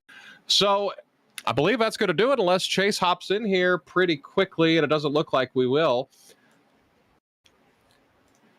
So it looks like that will do it this evening for the Gen 4 series. As again, Cole Cabry is our winner this evening. James Bickford is our champion. As we welcome you back, I'm Dylan Conley alongside my partner, Darren Debman. Darren, any closing thoughts of this one and the season? Man, the entire season was fantastic, right? Like, even tonight we were expecting a great race, and it turned out to be a snoozer through the first half of it, Decon. And then the boys, they showed up to play after those rash of cautions through that middle part of the race. So just another exciting Monday Night Racing finish, another exciting Monday Night Racing race, and the season. And it was just good throughout. So many different strategies, so many different just factors that went into it. It really was impressive to watch it, be a part of it, and of course, appreciate working with you, Decon. It's been a pleasure, sir. Oh, it was always a pleasure. Of course, I stepped in for Kenneth Bueno. He'll be back soon. Took over for him. Final 3 races of the year. Had big shoes to fill, of course. I mean, this was it was interesting to go from being a driver, running mid-pack, and having the occasional chance at a top 10 to like, hey, you come up in the booth. And that was a big transition, but I enjoyed every second of it, and I hope they have me around in the next season of Monday Night Racing, which is coming up here in just a couple of weeks. Season number 7, the schedule's been released. Looks like a really good schedule. Yeah, I'm really looking forward to that. I mean, so many highlight races on there. The late models at Richmond, though, man, that's going to be a great race. A lot of great races on the schedule, though. So this was just the warm-up, the taste through the summer to get us through. But then that beautiful racing series is going to carry us all through the winter months. And man, they have put some thought into the schedule. So a lot of Gen 4 races on there as well. So that is going to bring a lot of fun and excitement. When the guys are hitting the wall and qualifying and turning sideways, just in qualifying, it's going to be fun. The racing is going to be fantastic, especially when it means so much more for the Season 7 championship. So it should be a great one coming up through the winter months. It should be. There'll be a lot of storylines in that one, and a new points format. It's not win and you're in the playoffs anymore. They're going to take, I don't remember how many they're going to take the playoffs, but it's going to be however many they take based on points. So you could win 4 races essentially and still miss the playoffs. If you miss a couple races, that'd be difficult though. Absolutely, and we hope to see a lot of the guys that had a chance here in the summer series. Cole's not a lock for the for the Season 7 championship, so hopefully he gets a chance. I'm sure he's impressed a lot of folks here throughout the summer series with 2 quick wins. So there's a lot of guys that were just fighting for a chance to get into that actual official Monday Night Racing Season 7. So hopefully a lot of the names that you saw throughout the summer impressed the guys sending those invites out enough that they do get an invite, so we can watch them race all winter long. Oh, I mean, there's a lot of people involved with that. Before we toss it to our post-race show, I want to give a shout out real quick to one of the competitors that competes regularly on Monday Night Racing. I'm representing his team this evening, FRS Racing. That's Colin Fern. Colin Fern owns that team. They run a handful of races in the Xfinity Series. They'll have Max McLaughlin behind the wheel, the number 96 this weekend at Watkins Glen. Best of luck to him and their endeavors this season. So that's going to do it for our coverage tonight. We're going to send it to our post-race show. On behalf of myself, Dylan Conley, my partner, Darren Dedman, our producer, Ryan Bauer, turn the dials, and cameras provided by Dougie Beard. Cameron Alberton controlling our social media. We're going to toss it over to the guys of the FrontStretch.com post-race show, as it's Jared Haas and Brandon Houth who will lead you home from here. Hey, thanks, guys. A little correction for you. It's actually Michael Massey coming at you for Jared Haas. We got the OG team for you this week. I'm Michael Massey. I'm joined by Brandon Hoff, who you can just see the disappointment and anger just beaming off of his face. As if we were a cartoon right now, we'd have that steam and the bubble and whatever else would be above me right now. That's what we would have.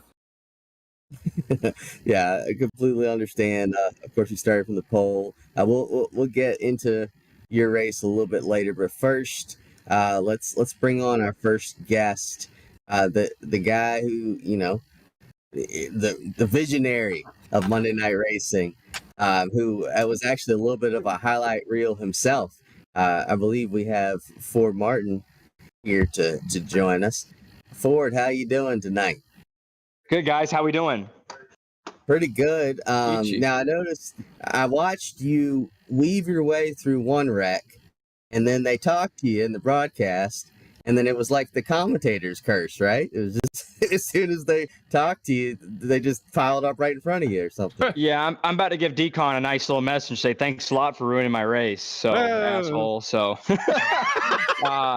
yeah, he ruined my night. So I appreciate that. Thanks a lot, Decon. I had a great race going, and what do you know? That happened. So appreciate that. Well, I mean, if I drove the car for you, I probably would have dodged that one. I'm sure you would. Yeah, I'm sure you would. Going back at it, I'm sure you would have exactly gotten out of that. So, but no, we ended up with I think 5 minutes of optional at the very end. I ran like crap, so. Not too great at the very end. So, and you guys never revisited me, so I was pretty thankful because it probably could have gotten worse. Yeah, but it looked like aside from what happened to you, it looked like a pretty good race. How happy are you with just the way the summer league has gone and just the end of it tonight? That was pretty good until Brandon had to destroy the field there into 3. So I mean, all right, we're not going to bring that up right now. All right. No, it was fun. It was a good season. I definitely didn't start out great with 2 disqualifications. I don't take back. I don't apologize for them. I am a firm believer in what I did, and that's all to it. So I got it out. It was a summer season, and we're really excited for the next season coming up. So we're gonna have a lot of fun. The season was all about just trying different things, advancing, bringing the league into new different things we want to try. And obviously, we're gonna bring back single car qualifying and as a way to kind of improvements that we've liked in the league, and I'm definitely proud of that. I think. Looking at some guys and how we want to bring them into our league for next season. That's something we like. And obviously, I think it's just a multitude of things that we can bring to the next league and the next season, and which is October 9th, as far as, whether it be incident limits or whether it be on ovals, not super speedways, but just, and then really it makes us realize like, hey, let's go back to just basics, have some fun. And what made MNR, and that's, we look at the next season schedule. You look at the Pro 4 trucks at Watkins Glen. You look at the Miatas at Daytona. We're going to try, the Pro 2s at Wild West Park. Try and starting the season out of Indianapolis and the championship at Chicago, where it always ends at Miami, like Chicagoland it is. So I think next season is a breath of fresh air and something I think a lot of guys are excited about. We want to take this whole summer off. I still have something going, but I think for next season, what we have coming up is going to be a lot of fun. And I think, obviously, with Corey, him choosing the GT4 Porsches at Long Beach. So we'd never run a street race before. That's going to be interesting. I don't know how that's going to go on, but we'll kind of see what happens. And also, we're going to have a new playoff format, which is going to be I'll go ahead and say it. What do you think? Should we go ahead and say what the new playoff format's going to be? Is that... I'm gonna say why yes. not? All right, so we're going to make it now with a new playoff format. 16 drivers make the playoffs, essentially. And it's not going to be winning in. It's going to be points racing throughout the entire year. You get one drop during the regular season, but it's points racing throughout the entire season. You can't drop the last race of the year. So in the playoffs start, there's going to be 4 different groups with 4 different drivers in each group. And you're going to have essentially, in the first group, the 1, the 16, the 5, and the 12. And I guess you can kind of figure out what the rest of the seeding is going to be. But the seedings are based on how you finish in the regular season. Where you have the 1, 5, 12, and 16 are in one group. The top 2 the playoffs are going to be 3 races. 3, 3, 3. Yes, 3, 3, 3, 1. 7 races. Kind of like how we usually have it. And essentially, it's going to make it now where in each those 3 races, which for your group, you're racing the 3 other guys in your group. The top 2 out of that single stage, who accumulates the most points, not by winning, you advance to the next round. Whoever accumulates the most points advances to the next round. And then the top 2 out of each stage group up. So the seed 1, seed 2 group, the top 2 out of that, seed 3, or seed 1, seed 4.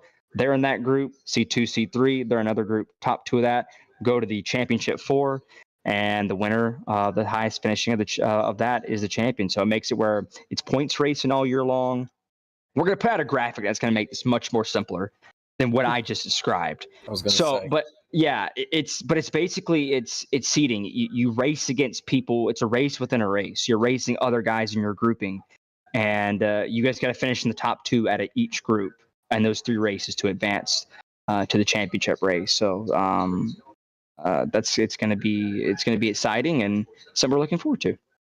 Would you say it's like a combination? Because it sounds to me is like a blend of like the current Cup Series playoffs with like the Denny Hamlin bracket challenge.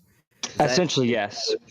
Yeah, so it's going to be essentially the whole season where you need to it's points racing all year. You need to have points. You're still getting extra points for winning. We want to make extra points for leading a lap, like an extra point for leading a lap, like different stuff like that for strategy, just to make it fun. Try to do something different. I brought the fresh air into it. So essentially, if you make the playoffs, it's kind of like, college basketball a little bit. You have your seedings, the first seed, the 16 seed, the 5 and 12.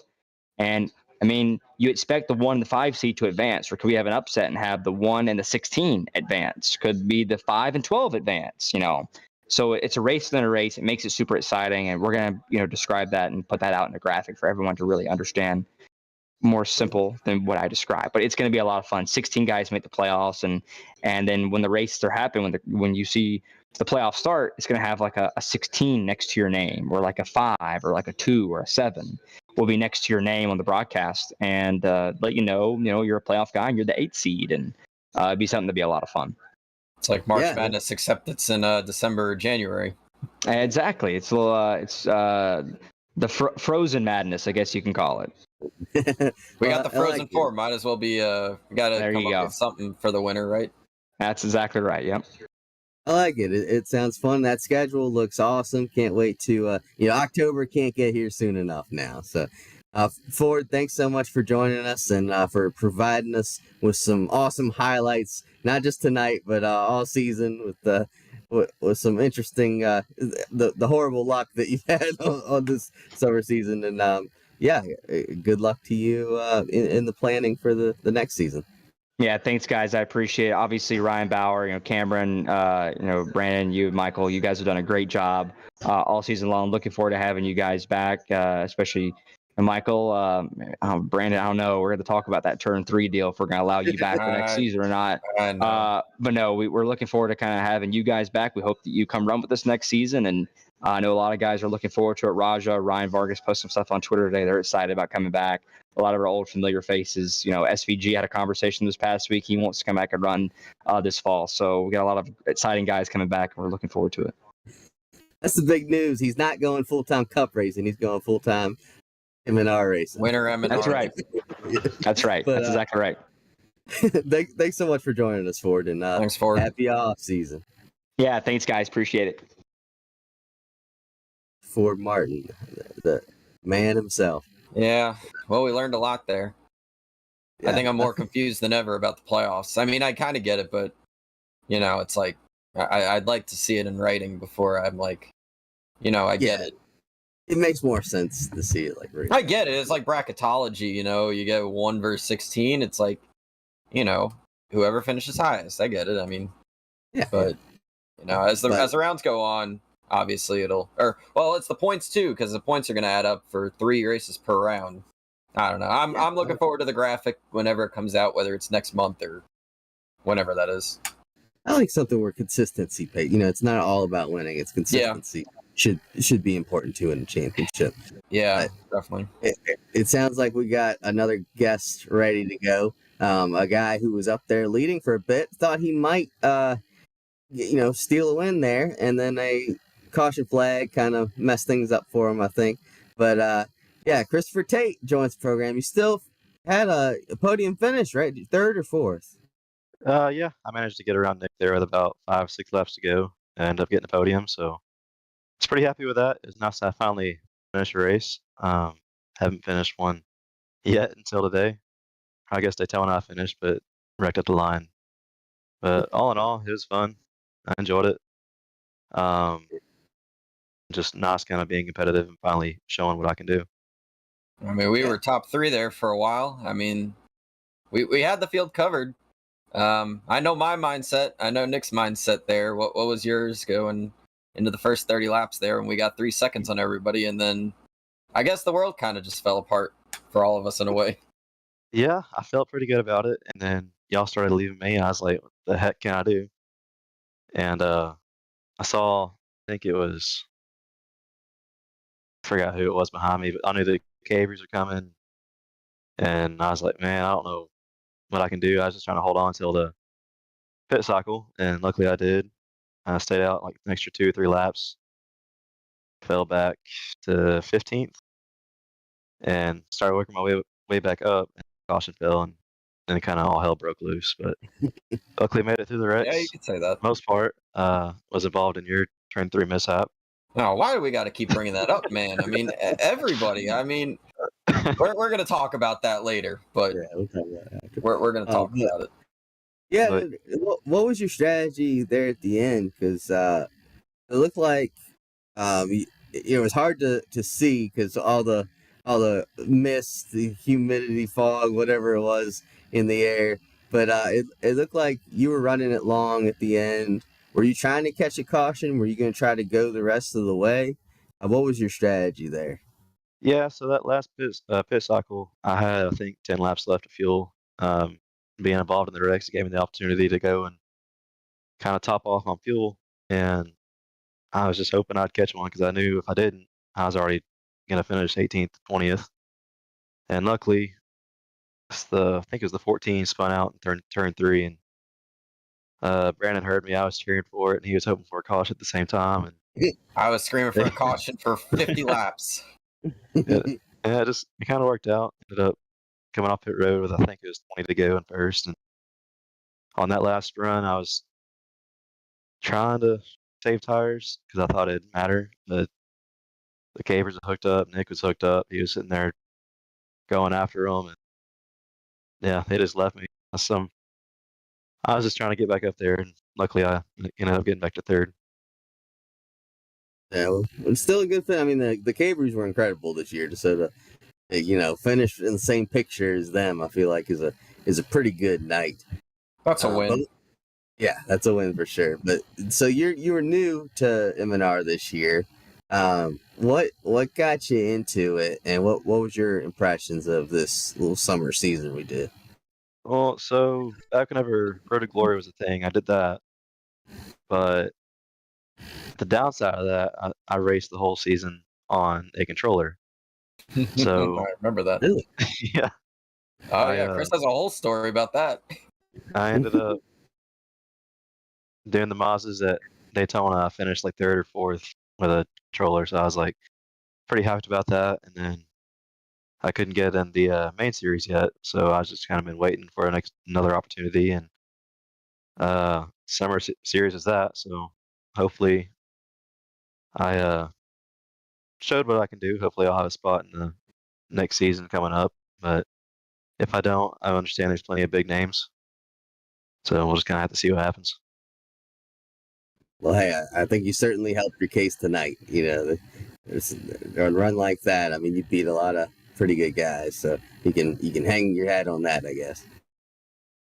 Yeah, it was. I was definitely proud of it. Proud of not wrecking again on lap 7 like I did it. I think it was Kansas. I don't really remember.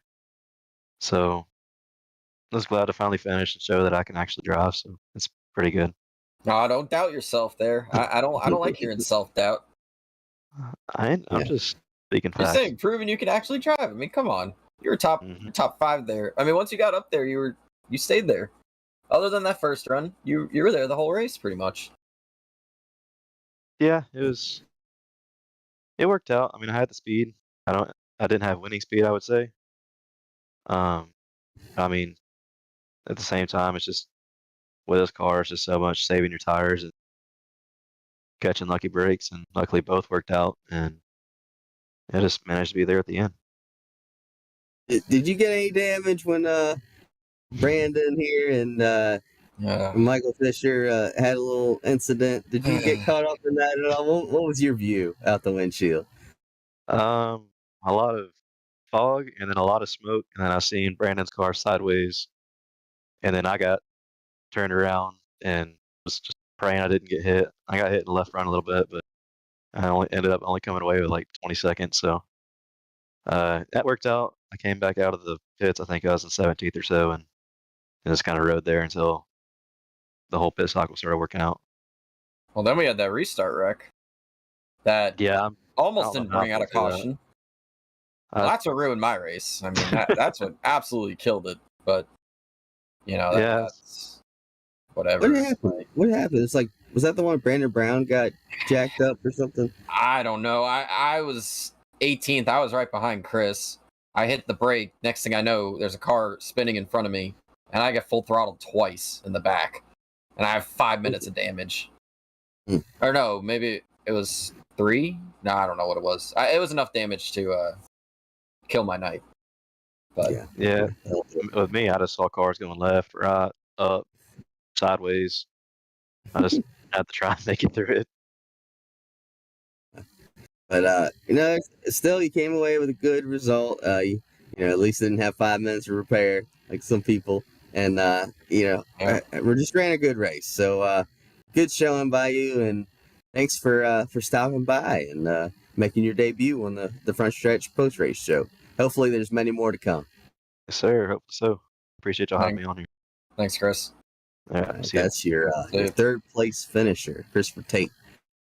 But of course, he didn't have anything for the KB brothers. That was I don't know if you got to see the finish at all, but it was an exciting like dash to the finish between the two brothers. I didn't get to see anything from my vantage point. I was out to lunch for the last 70 laps of that race. Well, go back and look at the finish because like Chase gave Cole a really good run for it. Yeah, it was pretty entertaining. And then of course James Bickford is the champion. Congrats on that. He was just he won early in the season. He was just pretty consistent through the rest of the way. So kind of points to everybody to death, huh? I didn't even see him up there in the mix today. He's been in the mix every Gen 4 race that I've been in. And that was, well, not tonight, but the other two I was in. He was a dominant car. I thought I had some for him at Charlotte, and that kind of didn't go my way. And then, what was it? Auto Club, that was another disaster on my part. But Bickford's been quick. I mean, he deserves it. He's going to be a threat in the regular season, too, when it comes wintertime. So, as always. Well, can we get into it? Go ahead. Let's talk about it. All right. So first off, let's start with the positive. You won the pole, right? I won the pole by a 10th, man. That lap, I had my relative up, and I remember Nick and Chris. I was in the same Discord as them, and they were telling me the track was loose. Be careful on throttle, all this stuff. And I'm like, all right. I was quickest in practice by a half a tenth, and I'm like, all right, I'll just, be a little bit easier. I go to the corner, the thing sticks like glue to the track. And I'm like, on my relative, I'm about running a 32.92 at that point, which would have won the pole by 2/10. I go into 3, thing sticks like glue again. And I'm like, this isn't loose, this is fine. I mean, I couldn't have run a better lap. I mean, I got loose out of 4, and then I won the pole, and I was like, all right, like, not my best track, but I'll take it. I felt really good the first half of the race, but we'll let's get into that. So Nick kind of took off there, and really it looked like it was just going to be between the two of you. It looked like you did a better job taking care of your tires just a little bit than Nick, from what I saw. Because then you were able to pass him after 40 laps or something. Yeah, it was like 35, 40. So were you thinking at that point that like you got this thing? it's your race to lose? What were you thinking? When I was running down Nick, I know I was about a second and a half behind him. I was like, all right. I knew Nick kind of runs his tires off sometimes, so I'm like, all right, let me just back my pace down. And Chris was falling back. The Cabry brothers were about 3 seconds back of me. I knew they were holding back, so I'm like, you know what? Just run my pace for the first 25 laps, then try to run them down. And then with about 10 laps to go in that run, I found something on the top of the track. I mean, you can run the wall, and there is so much grip for late in the run. I'm like, you know what? I'm just going to keep trying it. It's going to work eventually. I had a 3-second gap. I'm like, why not? The minute I found that top groove, I was just gone. I checked out on Nick by about a second, I think, by the time I pit. And at this point, I'm like, all right, this is going to be my strategy the rest of the race. If it goes caution-free, I'm just going to run the bottom for the first 30, 35. When the tires wear out, I'll find the grip at the top, and I'll hopefully just rip the top, and we'll keep hitting. Yeah. And then the caution came out, and that was ruined. Well, what? So you had the pit stops. The Fisher, I'm trying to remember what it was. He short pit by about 10, 15 laps. And he had like 10 seconds on you guys, and you guys ran him down.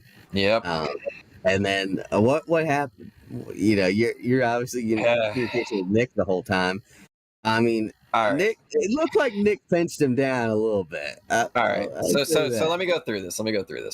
So before Fisher, so this is what happened. So first of all, I thought Nick was going to the bottom here. I'm like, Nick, just pass him. Yeah. So then he gets back in line here, and he goes to the middle groove, because I'll tell you why he did this. Because I mean, you could tell what happened there. But what happened was about 15 laps before that, Fisher was passing both of us, and he was kind of doing the same thing, pinching us down on the bottom on old tires while he's on fresh tires. So I don't know if Nick was trying to do the same thing and kind of give it back to him or what, and he misjudged. Obviously, he misjudged. But I don't know if that's what was going on. But I do know that happened about 10, 15 laps before that. And I know Nick wasn't happy. I wasn't happy about it because he was doing it to me. But, you know, my tires are kind of in better shape than his, so I was able to keep it down more. But I guess that's what he was thinking. Yeah, here you go. So we're racing for the lead here, and you'll see Fisher here. I think it's in turn 1. I don't know if it's in turn 3. But Nick's holding the bottom here, and we're expecting Fisher to go middle.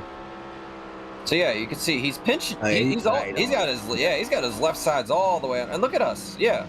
He caught you at a different spot. Yeah, he caught Nick at the worst spot, and he pinched him down, and I think he kind of ruined his entry, and I think Nick was a little pissed about that, which rightfully so, I guess. Nick was racing him the way he got raced. Basically, that's what he was trying to go for, misjudged, and then that happened. So then we get the restart, and it all goes downhill from there. What happens? As Ford said, you spun the field or something. All right. I believe it. So let me go through it. So we get the restart. Now I'm in 4th gear coming into the restart box. I had the downshift. Fisher is claiming I'm slowing down the field. I get I'm slowing down the field to 62. I speed back up to 65, and I'm holding 65 the entire way in the restart zone. Now I fell asleep a little bit, I guess. When the green flag came out, I didn't go as the green flag came out. I went like maybe a split second later.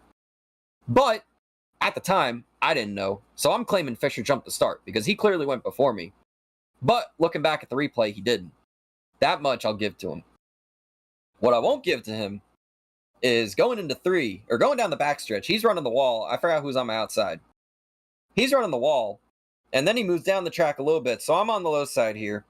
Just running my line, and I've been running my line the entire race here. Yeah, you'll see it here. So I get a little late of a start. So I go right after the restart box here, and I'm claiming he jumped it, and you know, it was a bad restart on my part. So I'm trying not to let him clear me. All right, whatever. He gets in front of me.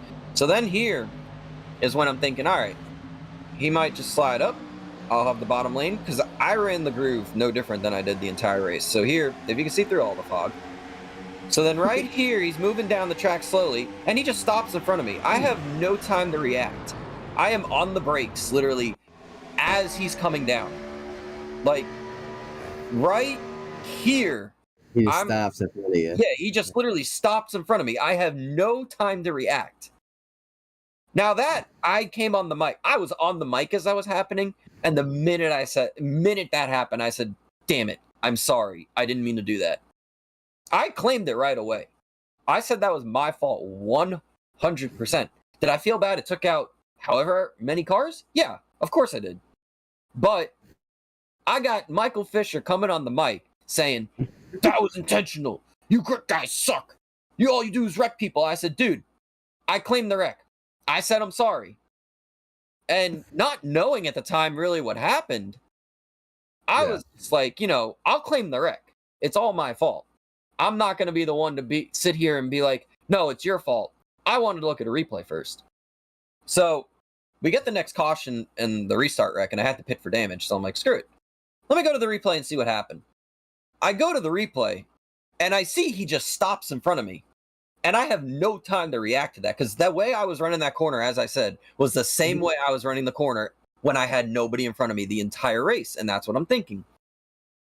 So we're still under caution, and he's going on about the last wreck, saying, you got to do something about this race control. You're asleep. That was intentional as it gets. I literally just lose my mind over the mic. I'm just like, I didn't do that intentionally. I will swear on my life, swear on anything right now. I did not do that intentionally. Worry about your own race. Run your race. Quit running your mouth. And just stop. So, whatever. We get a caution, I think we get another caution after that. And he's still going on about it. And he's still saying, is race control asleep? And at this point, I am just livid. Because my race is screwed because of the restart wreck. I mean, obviously his race is screwed. But he's still running his mouth. And I'm just mad about this because not only has he done this race, he decided to screw me out of an Atlanta win in the Superspeedway series because he didn't want me winning over Corey. He decided to take me 3 wide when I had the clear run on the outside. He decided to take me 3 wide and wreck both of us at Atlanta. And then I believe the next Superspeedway race, I think it was Dega. He did something else. I forgot what it was, but I know he did something else. That really pissed me off. So he's done, a couple things to me. Yeah, this is the restart wreck that killed me. So I don't know what happened. I'm on the brakes, right? Here I'm on the brakes. I'm like, all right, I made it. And then boom. Ooh. And then I get full throttled. So close. And that ruined my race. But yeah. So at this point, my race is over, and I'm just like, you know what? I'm just going to go out here and just, ride around. And that's what I did. Last 70 laps, I just rode around there. Yeah, watch. Full throttle there, and then full throttle there. And that killed my race. But I was at 2K RPM, so all I had to do was get all the damage repaired, and I was going to be okay. I never got that break. I lost attention after I was looking at the replay. I went a lap down under caution, never got the lap back, never got all my damage repaired. You can ask Steve Affont. He even asked me during the race, are you just playing with me? Because we passed each other and we're racing each other for about 30 laps. I kid you not. 30 laps in a row, we're racing side by side. I said, dude, I'm down 7 miles an hour. I can't do anything about it because I kept passing him in the corner and then he would yard me on the straightaway. But that's my side of it. I mean, the replay does show it. If you look at my telemetry, I'm already out of the sim, so I can't even show it.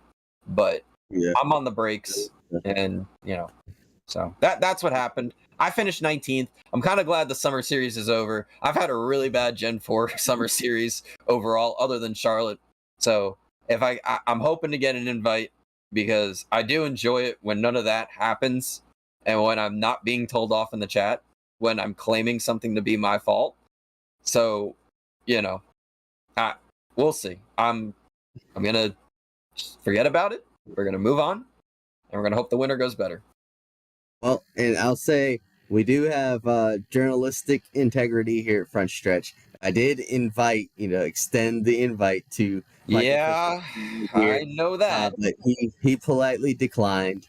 But yeah, so that's why we're only getting one side of the story here tonight. But I think you're in the right on this one. But I hope so. I hope other people see it that way. Look, I don't know what the admins think. I don't know if Ford, Gary, Matt, I don't know what any of them think.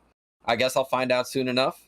But I told my side that's exactly what I see. That's exactly what happened. And, we'll see what they think. Well, and hey, at the least, you let everybody know you were there tonight. You're probably the fastest out there before shenanigans took place. Oh, I had something for Chase and Cole. I'll tell you that. I had something for Chase and Cole. Oh, yeah. We'll look at the last lap. Yeah, let's look at the last lap. So here you're riding on board with Chase here. Cole's leading. And the same deal as like you and Nick, where Chase is trying the top. Mm-hmm. I'm telling you, that top had... now, it didn't have grip doing that. I can tell you that. You had to stay on the top to have all the grip. But I guess he tried to get a run. Yeah, he got a good run here. Then he goes into 3. Oh, he's sideways.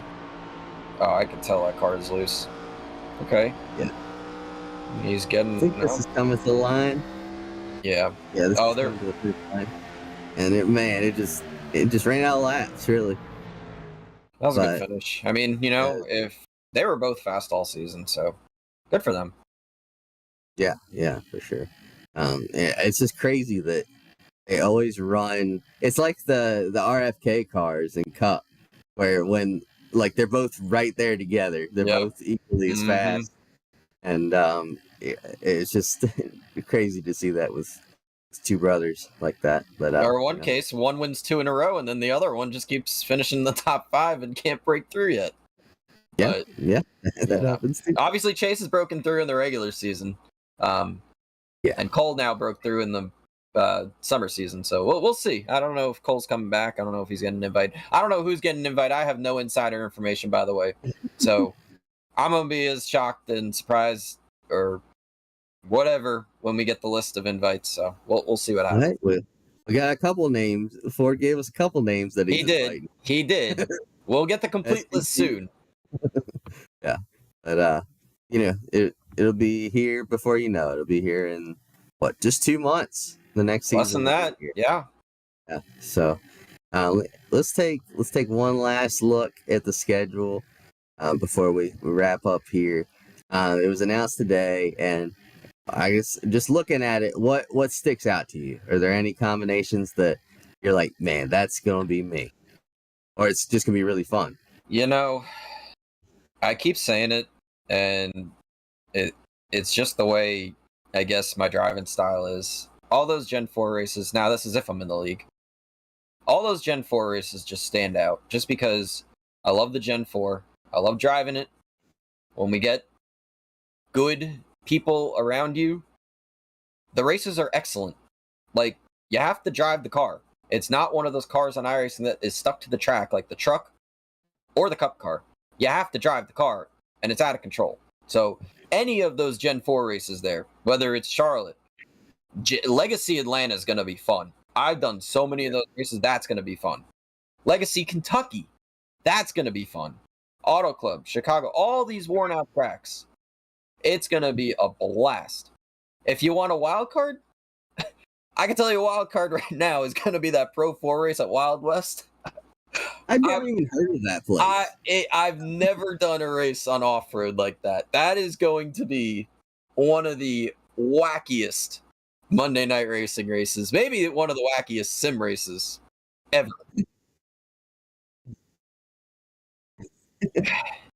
We're getting we're word from our producer that Connor Berry, if he comes back for that race, then he's got the field covered.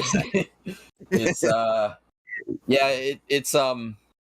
it's gonna be. I'm looking at the schedule. It's gonna be a fun season. I think they made a great decision going mostly Gen 4. It seems like, and I like how you have the usual MX-5 at Daytona, you have the late model on a short track, and then you add in the GT4 at Long Beach. That's gonna be a fun combo. Obviously the super speedways, and then you do add in the Wild West race, which let's say Connor Berry isn't there. It's going to be the biggest wild card probably of ever. And that's only 2 races to go till the playoffs. So if you don't have a win going into that, or you're points racing, good luck. Right. It's going to be wild. Yeah, that's going to be crazy. And I'm happy to see Indianapolis come back. Yeah. Kind of start the year with an Indy 500 type event. I like that. That's kind of the backbone of M&R. The early seasons, we had a lot of those type races, and they'd always be a big deal. And then I like to see late models at Richmond. That's a pretty fun combo. I mean, I feel like anything but a cup car race is pretty good at Richmond. So yeah, that'll be a pretty fun event. Obviously, I'm a homer for Richmond, but that'll be a good one. And then the Gen 4 kind of is the primary car. Going back to Bristol, I like more short tracks on this schedule than in recent memory. I like it. So yeah, really just there's nothing on that schedule where I'm like, oh, I don't want to do that. So I think they did a good job. Obviously, I think Long Beach, I'll be lucky to have finished 1 lap by the time the race is over. Listen, you and me are in the same boat on the road. I'm a horrible road course racer. Yeah, we need to get that's a good idea, Ryan. Get Ford to turn damage off for that race, and then I'm just gonna Ross Chastain it and just hold it wide open every corner and bounce off the walls and around the fountain. Everybody's gonna be bouncing off each other, and somebody's gonna be sent into the fountain. Oh man, that'd be fun. But good season coming up, and as always, you will be able to watch the whole thing on Podium Esports and this Front Stretch YouTube page right here. So come on back this October, everybody. Brandon, any final thoughts before we wrap up here on this season? As mad as I am or was, I'm over it. I'm good.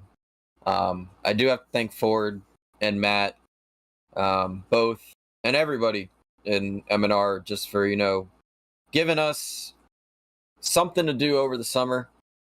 Even though, it's kind of a short season, 4 races Superspeedway, 4 races Gen 4.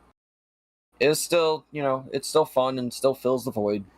Obviously some, you have lives in the summer, and especially the guys in racing and everybody in racing. Your busiest time is during the summer.